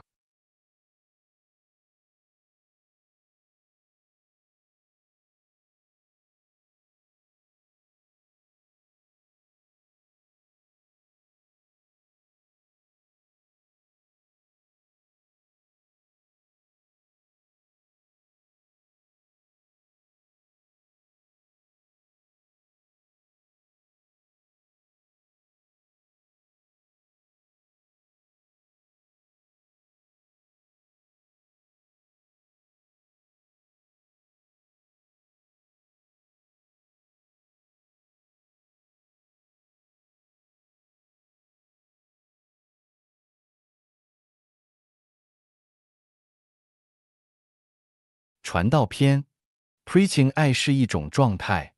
Love is a state of being. Xiefeng. From ancient times, I love you has been a beautiful song which has been unchanged throughout the ages.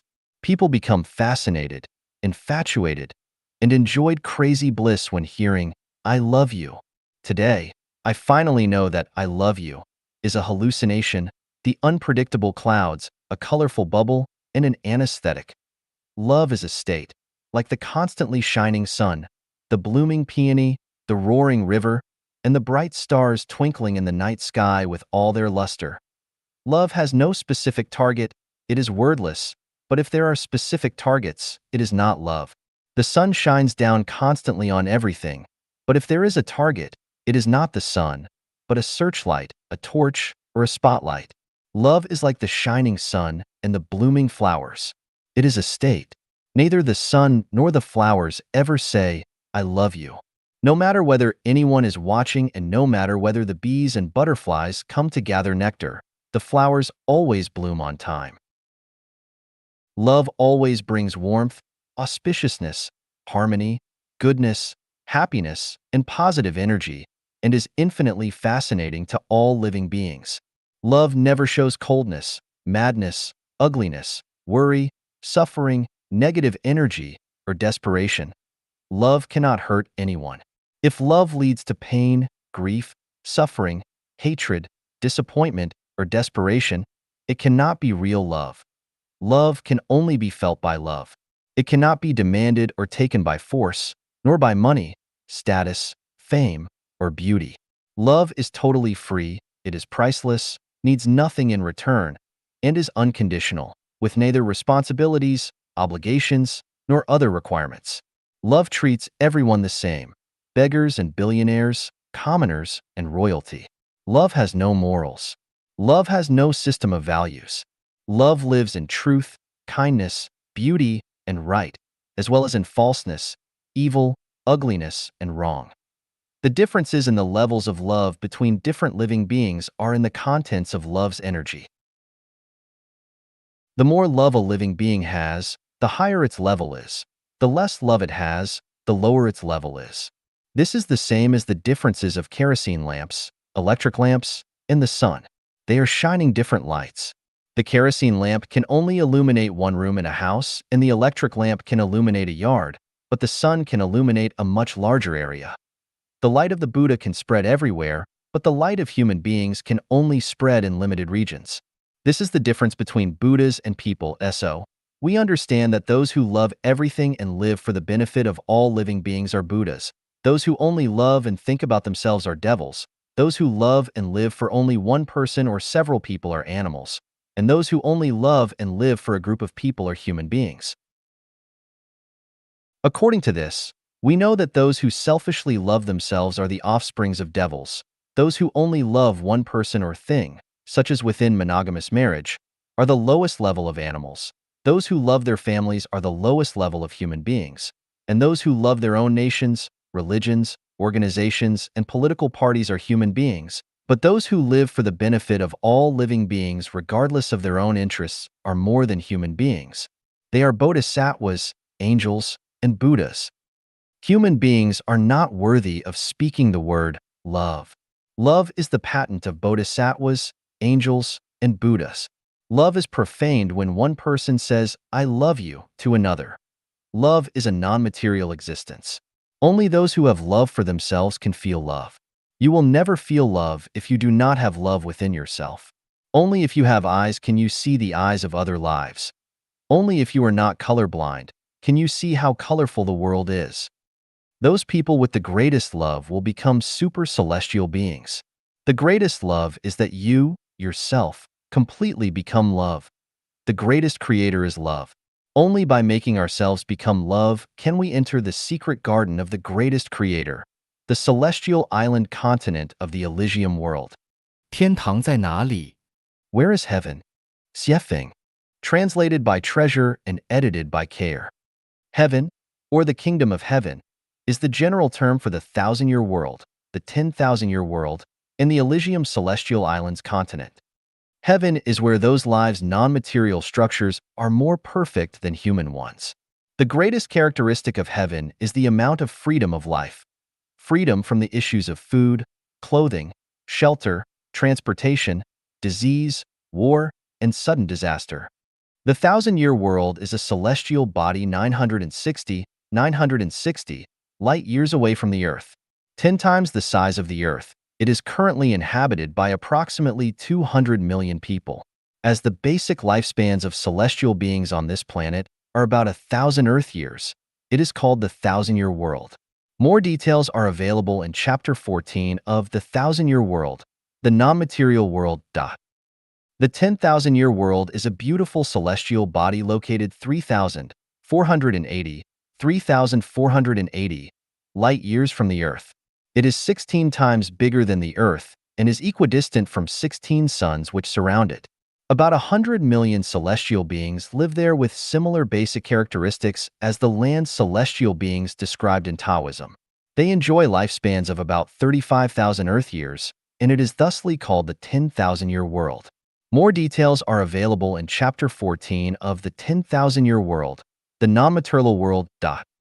The Elysium world is the general term for the Paradise universe. We inhabit a small place that is called the Earth universe. The Paradise universe is called this in relation to other universes.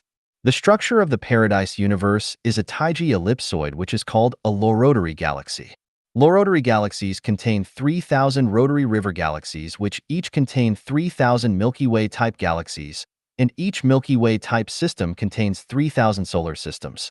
In other words, the Elysium world is composed of 3,000 macro worlds, 9 million medium worlds, and 27 billion small worlds like the Earth. The Elysium world is a non-material existence.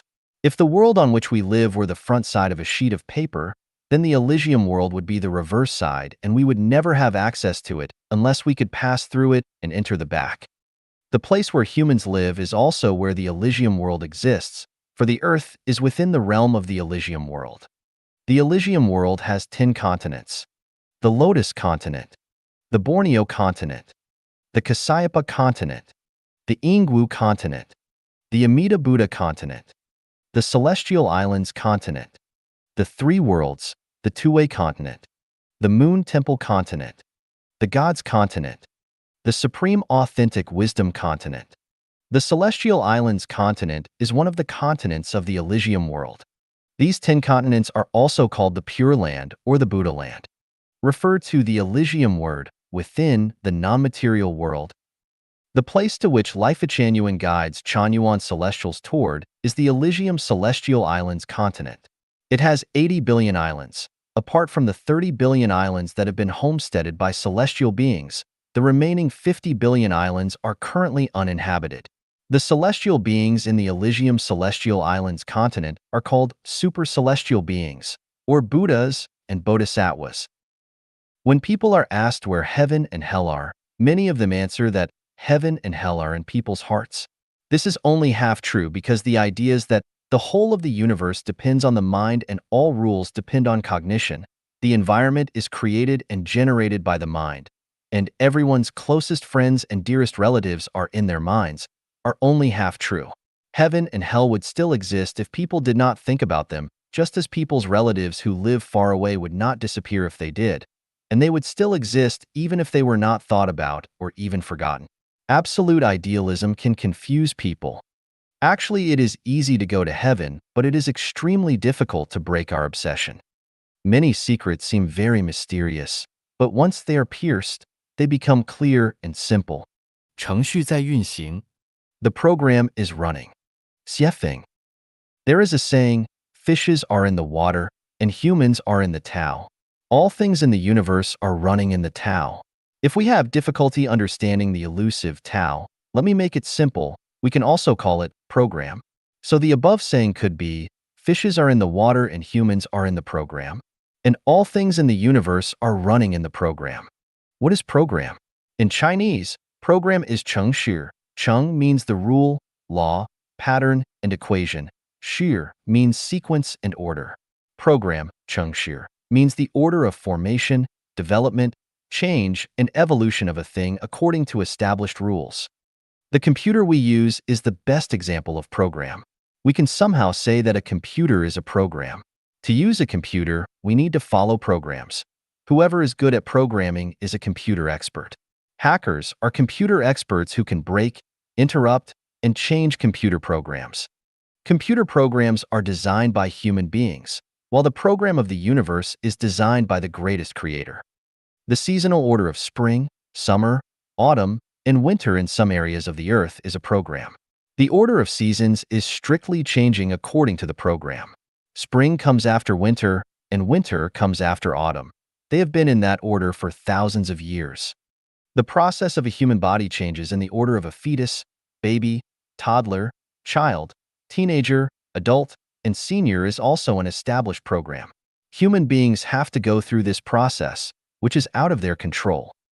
The germination, growth, flowering, fruiting, and withering of a plant is also a program. The law of causality, reap what you sow, is also an established program. You will not reap banana if you sow melon, and you will not reap cherry if you sow bean. What goes around comes around. The treacherous are cheated by the treacherous, and the honest are appreciated by the honest. If you pursue Buddhahood, you attain Buddhahood, and if you admire the beast, you acquire the nature of the beast. If you do not give freedom to others, you will not get freedom yourself. If you want to control others, you will be controlled.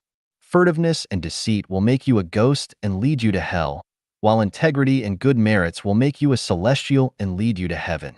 This is also a program. When a man reaches a certain age, facial, armpit, and pubic hair start to grow. When a woman reaches a certain age, she starts to have menses. When a child is born, the mother begins to lactate.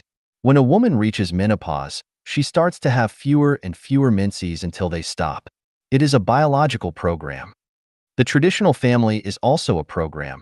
When one gets married, he or she has to live according to the family program, which is beyond their control. Countries are programs. When one becomes a citizen of a country, he or she must involuntarily follow the country's program. If there is no external force, things will run around and around according to the rules of the program. Life will reincarnate according to the set program. To avoid constraints of the program, There must be an external force, without which the development of things will not change the track. It is just like a man is not able to make his feet leave the ground by dragging his hair. The external force is not necessarily a mechanical force. An accident, a phenomenon, a book, a story, and a sentence, even an insect, a hairstyle, a blade of grass, or an action could become the force. As long as it is able to change the existing program, no matter how small the changes are, it is an external force. The teachings of Jesus Christ, Buddha Sakyamuni, Prophet Muhammad, and Confucius are very strong external forces.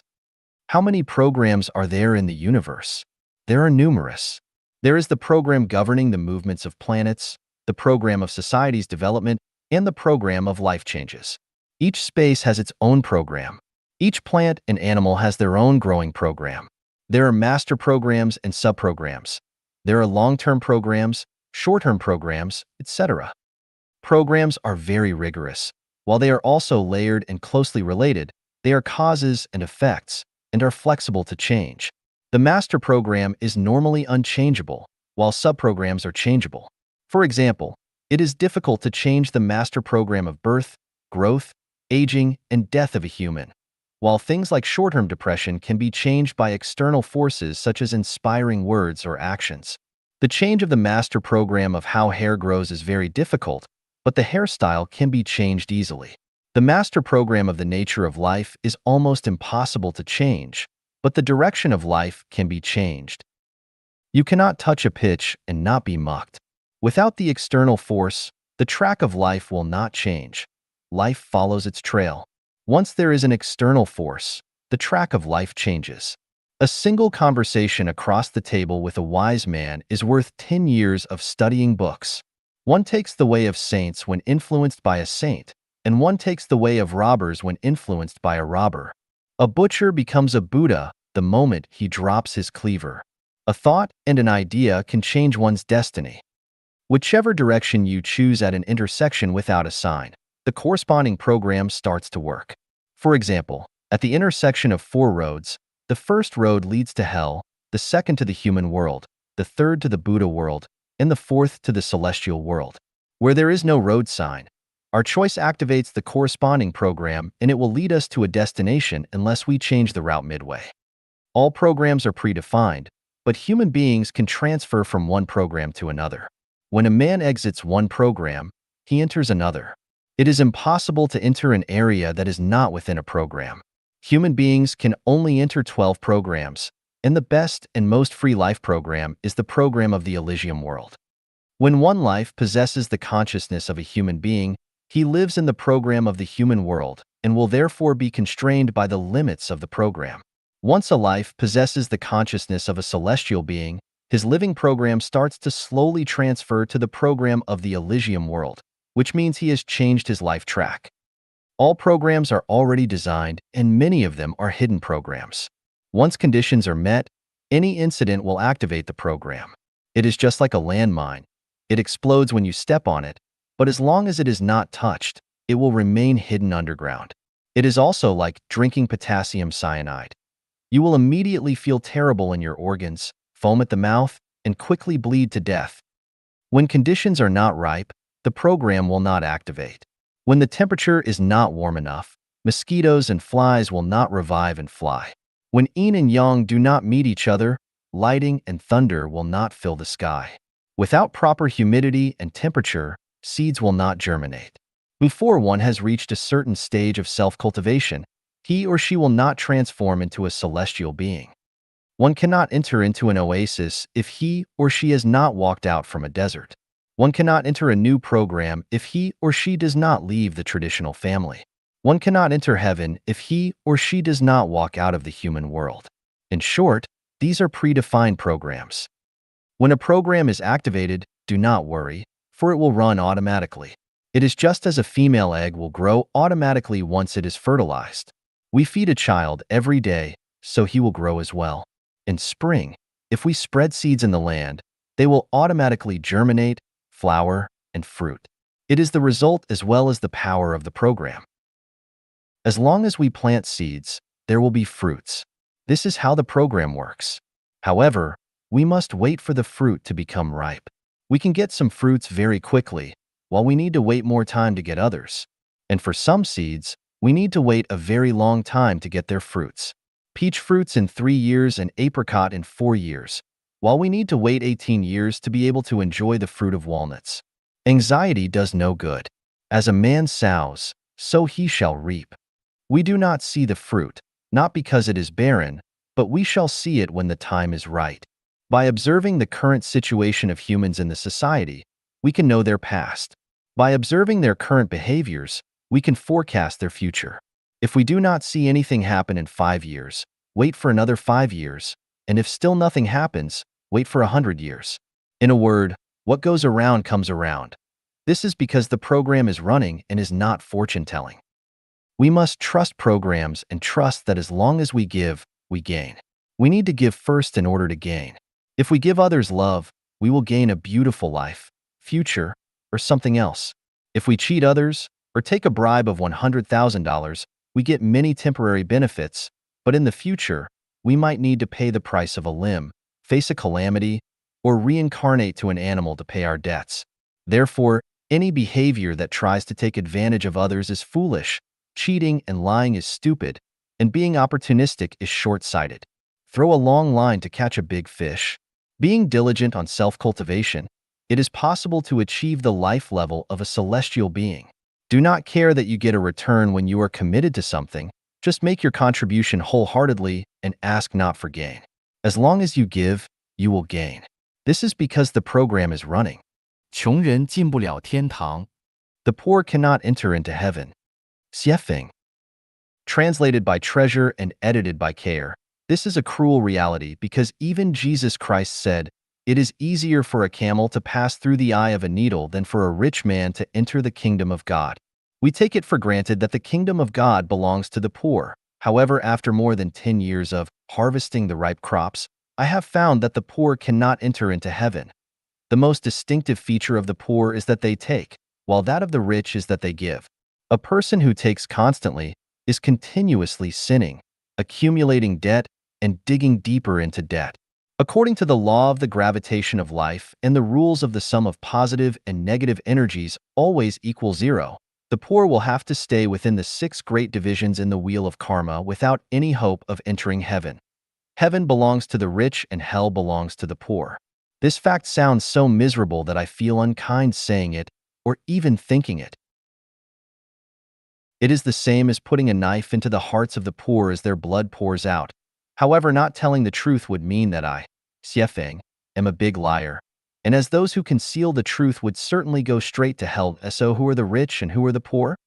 Those who give wealth to others, to society, and to nature without incurring debts are rich, but those who constantly take from others, from society, and from nature while incurring debts are poor. What is wealth? What others, society, and nature need is wealth. Wealth is defined as soul wealth, spiritual wealth, and material wealth. All that can bring others' minds peace, serenity, and calmness are soul wealth. All that can encourage and cheer others on, or that can bring them passionate enthusiasm of life are spiritual wealth, and all that can offer the conveniences of food, clothing, shelter, transportation, birth, aging, illness, and death are material wealth.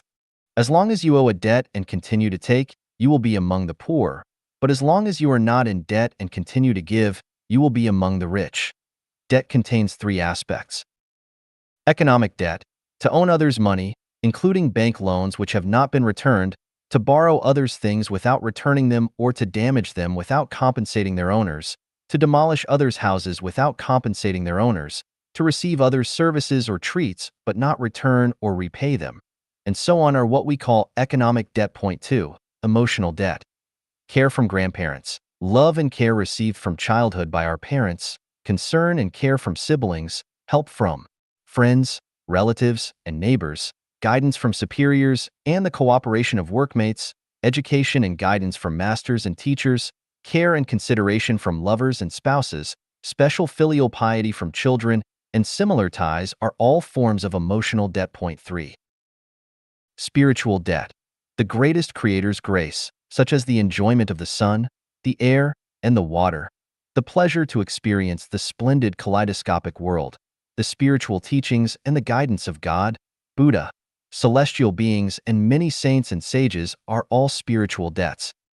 Referring to the three types of debt above, you will easily know whether you are rich or poor, isa billionaire rich. This is hard to say. Is a farmer in a distant village poor? This is equally hard to say. A billionaire who is in debt and keeps taking is poor, but a farmer with no debts and who is able to give themselves to others, society, and nature is rich.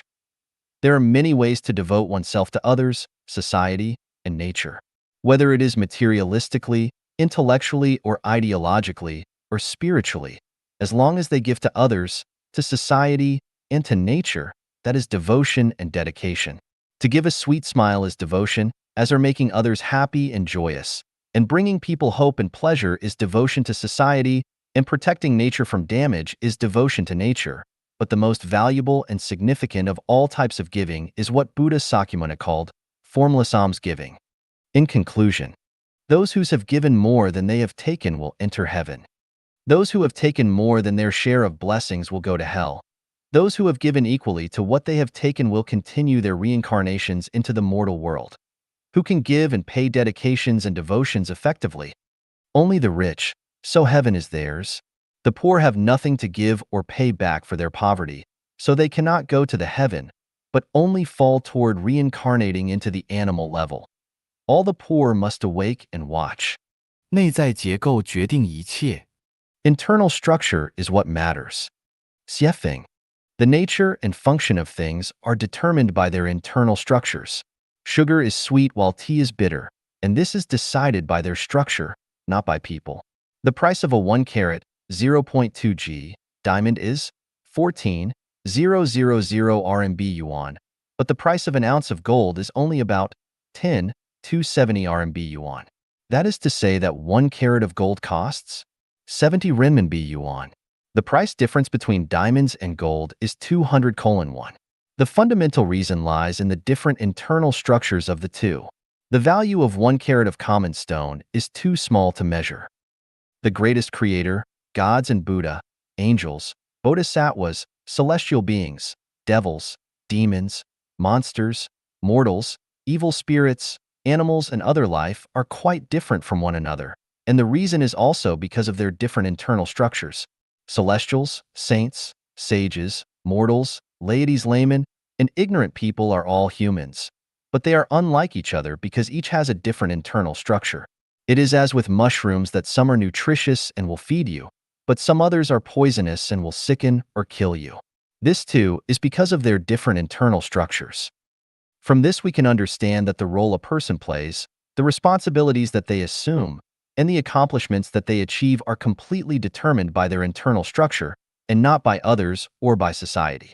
Gems are inlaid into crowns, while cobblestones are not. Thus we further understand that it is wrong to envy or admire others, or to blame social injustice. In any case, we should neither complain, resent, nor loathe having a low social status or position.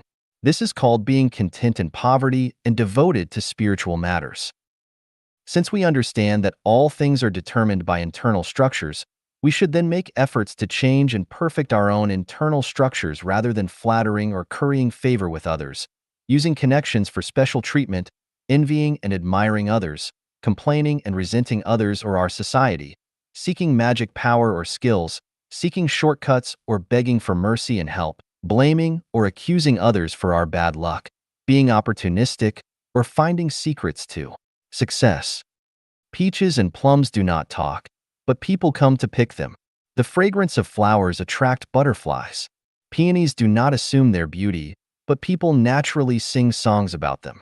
No matter how flies and mosquitoes dress themselves, people will still detest them. Beggars cannot have refined tastes. Dog meat is not to be served at feasts. Those who lack elegance and good etiquette are not presentable. In short, the internal structure of each thing determines its social role and status.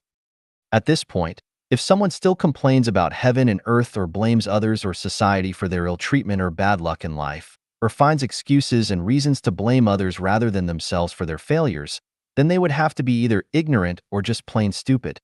Are you not satisfied with your current situation? Do not find external excuses and reasons, but make sure to look for source causes from your own internal structure.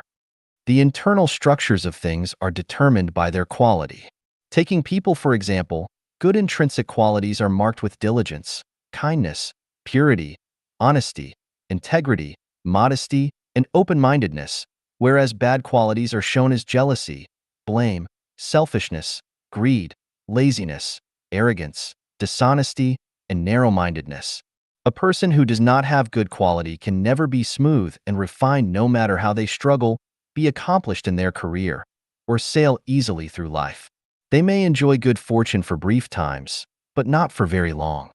People who are moving toward heaven through self-refinery and self-improvement should never waste valuable time and energy on changing the external world or on changing their external appearance. They should invest their time and energy into improving and perfecting the non-material structures of their lives and on developing good quality. If their quality is not excellent and their structure is not perfect, then they can never reach heaven. It is the same as with a hard rock. Try as it may, it will never be cherished and valued by others. It must alter its internal structure in order to be valued and loved as a treasure and be applied in the most eye-striking and noble places. 内在结构决定一切。 Internal structure is what matters. Xiefeng.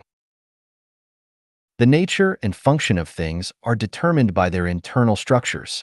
Sugar is sweet while tea is bitter, and this is decided by their structure, not by people. The price of a 1 carat, 0.2 g, diamond is 14,000 RMB yuan, but the price of an ounce of gold is only about 10,270 RMB yuan. That is to say that 1 carat of gold costs 70 renminbi yuan. The price difference between diamonds and gold is 200:1. The fundamental reason lies in the different internal structures of the two. The value of 1 carat of common stone is too small to measure. The greatest creator, gods and Buddha, angels, bodhisattvas, celestial beings, devils, demons, monsters, mortals, evil spirits, animals, and other life are quite different from one another, and the reason is also because of their different internal structures. Celestials, saints, sages, mortals, laity, laymen, and ignorant people are all humans, but they are unlike each other because each has a different internal structure. It is as with mushrooms that some are nutritious and will feed you, but some others are poisonous and will sicken or kill you. This too is because of their different internal structures. From this we can understand that the role a person plays, the responsibilities that they assume, and the accomplishments that they achieve are completely determined by their internal structure and not by others or by society. Gems are inlaid into crowns, while cobblestones are not. Thus we further understand that it is wrong to envy or admire others, or to blame social injustice. In any case, we should neither complain, resent, nor loathe having a low social status or position. This is called being content in poverty and devoted to spiritual matters.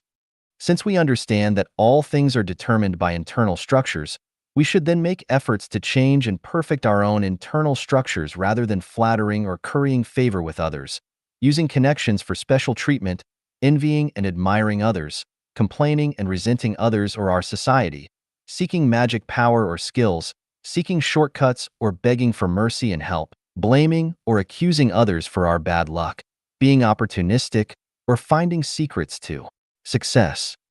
Peaches and plums do not talk, but people come to pick them. The fragrance of flowers attract butterflies. Peonies do not assume their beauty, but people naturally sing songs about them. No matter how flies and mosquitoes dress themselves, people will still detest them. Beggars cannot have refined tastes. Dog meat is not to be served at feasts. Those who lack elegance and good etiquette are not presentable.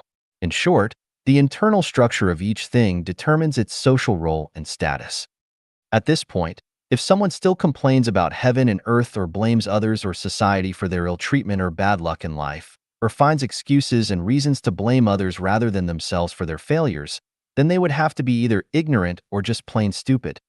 Are you not satisfied with your current situation? Do not find external excuses and reasons, but make sure to look for source causes from your own internal structure. The internal structures of things are determined by their quality. Taking people, for example, good intrinsic qualities are marked with diligence, kindness, purity, honesty, integrity, modesty, and open-mindedness, whereas bad qualities are shown as jealousy, blame, selfishness, greed, laziness, arrogance, dishonesty, and narrow-mindedness. A person who does not have good quality can never be smooth and refined no matter how they struggle, be accomplished in their career, or sail easily through life. They may enjoy good fortune for brief times, but not for very long. People who are moving toward heaven through self-refinery and self-improvement should never waste valuable time and energy on changing the external world or on changing their external appearance. They should invest their time and energy into improving and perfecting the non-material structures of their lives and on developing good quality. If their quality is not excellent and their structure is not perfect, then they can never reach heaven. It is the same as with a hard rock. Try as it may, it will never be cherished and valued by others. It must alter its internal structure in order to be valued and loved as a treasure and be applied in the most eye-striking and noble places. 让我们来读无字天书。Reading the book without words. Xiefeng. Translated by Transin and edited by Care. There are 3 types of books. The first one is with words, such as newspapers, magazines, journals, and other publications, both paper and online. The second is with symbols, such as sculptures, paintings, and music. The third kind includes everything in nature. The so-called book without words refers to all images and things in nature with neither words nor symbols. The most esoteric of the 3 books is the one without words, but the simplest is the one with words. People with low spiritual natures can only read books with words, but only people with high spiritual natures can read the book without words.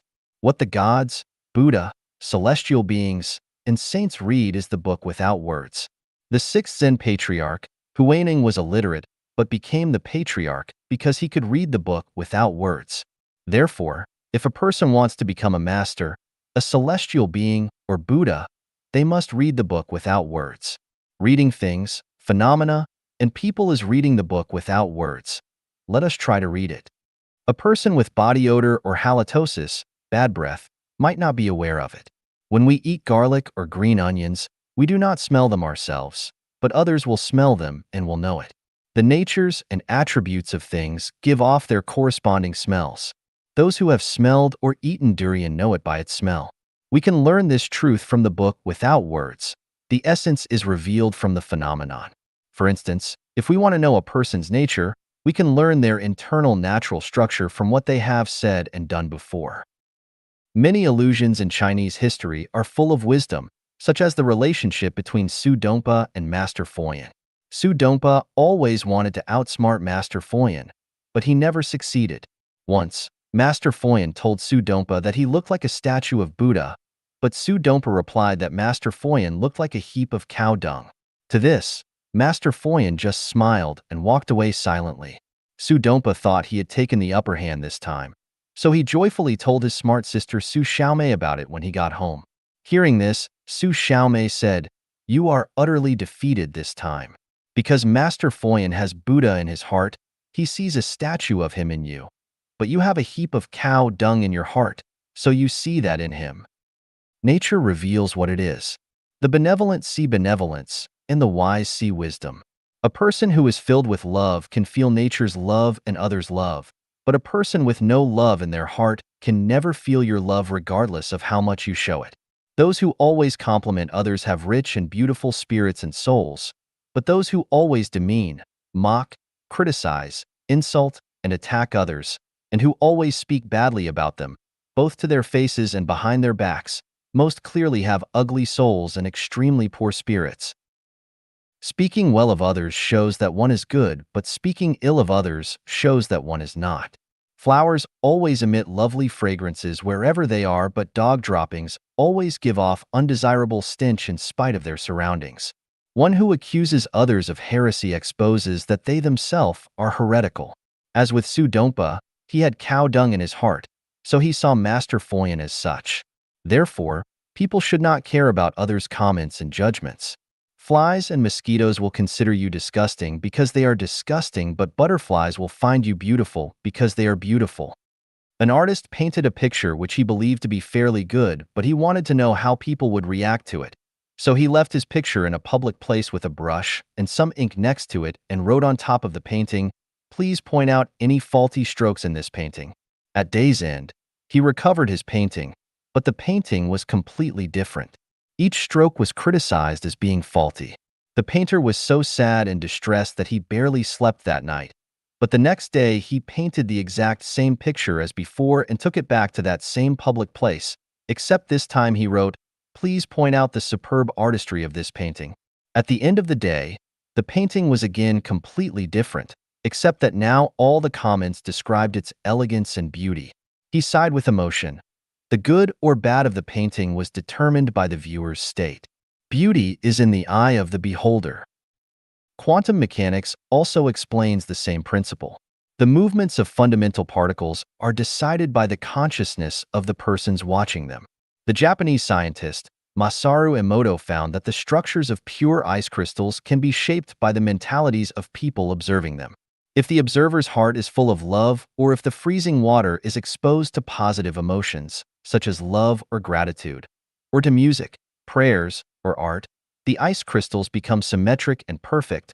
But if the observer's heart is filled with hate, or if the water is exposed to negativity such as mean words or destructive images, they appear very disorderly and irregular. Therefore, we should not be affected by others' comments about ourselves, or we will be fooled. The Pygmalion, or Rosenthal, effect on psychology illustrates this point well. People develop in line with others' suggestions and expectations. We must only be committed to ourselves and ignore other people's comments in order to live out our own lives. If someone accuses you of being mentally disordered, just smile and do not get upset, for it is they who are mentally disturbed. But if someone praises you as being a saint, do not be blindly proud, for it is they who are the saint. Let us read the book without words as such. I have written more than 100 articles on revelations which may help you to find your enlightenment. 如何知道自己的前世？ How to know our previous lives. Dayform Celestial. Translated by Transin and edited by Care.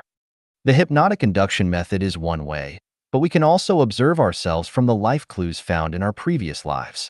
The universe is holographic, our life is holographic, and our life information base contains all of the information from all the ages of all life journeys of all generations, and the information is always passed down. This information is hidden, but it will reveal itself every now and then. By capturing these momentarily revealed clues, we can trace our pasts.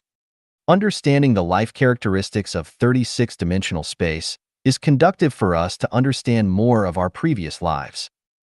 There is only one kind of human nature, but from the people that we know and those that we know of through various channels, we can see that human nature are diverse and colorful. There are quantum differences between people, sometimes even poles apart. The reasons are that people have different origins. Some are from the heaven world, some from the animal world, and some are reincarnations from the mortal world. Even for those from the heaven world, there are great differences. Those from the Elysium world and from the thousand-year world can never be the same. Likewise, even for those from the animal world, those who were carnivores will have totally different natures than those who were herbivores. In this sense, mankind is a rabble. The mortal world is a tenement yard for all kinds of lives. There are hundreds of thousands of clues to trace our previous lives, but we can only have rough ideas about them from these clues. Here are 18 examples. If you have holographic order thinking, congratulations, then you are from the side of the greatest creator. You are a god. If you have formless thinking, congratulations, then you came to the mortal world from the Elysium world. You were a Buddha. If you know that you can change a world magically, then you were a super celestial being. If you were born to like freedom and always seek happiness and joy, you can follow your heart's desire without overstepping the line, then you were a celestial being. If you often dream of flying freely, your mind and body are often in a strange state of joy, you have no fear of death and hate your life in the mortal world, then you are from the 10,000-year world. If you are always looking for the way back home and feel that you do not belong to the mortal world, you are moreover benevolent and kind, a fun lover. You do not want to be fettered by states, religions, organizations, or families, and you fancy and yearn for a better life in the future, then you are from the thousand-year world. If you have the Taiji thinking and you are super wise, clever, and gifted, then you are someone influential in society, maybe even a sage or saint. If you love your own nation, culture, family, and family life, and think all this is perfectly justified, then you are a mortal human. If you often dream of flying in your dreams, but still feel attached to the mortal world, then you are a bird. If you derive pleasure from and even love eating meat and have never felt the suffering and misery of life being slaughtered for meat, then you are a predatory carnivore. If you naturally prefer vegetarian or vegan foods, are naturally timid and afraid of being hurt, like to depend on groups, love your family and religion, then you are a docile herbivore. If you inherently want to be a policeman, are very sensitive to theft and crime in society, and always want to arrest criminals, then you are feline, a cat. If you innately want to be a soldier, are willing to defend your land and home, then you are a dog or wolf. If you naturally prefer to take, embezzle, and steal, then you are a mouse or other rodent. If your nature is to bear hardship without complaining, endure bullying without resisting, harbor grudges without showing them in words and deeds, be trampled upon and feel powerless to resist, completely abide by your destiny, then you are a farm animal from the livestock world. If you are naturally aggressive and quick-thinking, good at sorcery, and can derive pleasure from the pain of other life, then you are from the devil world. If you have extraordinary bearing and charming style, are endearing and extremely selfish, then you are a goblin. If you are clever in trivial matters and have mastered a lot of magic tricks, you always watch for your chance to seize others' love and property, then you are an evil spirit. Draw analogies by checking yourself against the dispositions of other life, and you will find traces of your previous lives. Note: life in the inflamed layer, the frozen layer, and the netherworld usually do not directly enter the human world. Insects and many plants belong to other life cycles, which never enter into the human world. The above is only a general outline. If you want to know your previous lives from A to Z, you will have to observe and verify repeatedly. Like a track-like, you can also find your shadows of the past from those people with whom you associate most often and most closely. After reading this article, some people may be excited, but others may be angry. Please calm down, because what you see is your past, not your present. No matter what you were in the past, you are now a human. After you know the coordinate system and your coordinate point, you will have a clear idea of the direction and destination of your life's evolution. If you think this article is bullshit and nonsense, just take it as a fun game. Please refer to the next article, How to Predict Your Own Afterlife. 如何推测自己的来世？ How to Predict Your Own Afterlife. Dayform Celestial. Translated by Transin and edited by Care.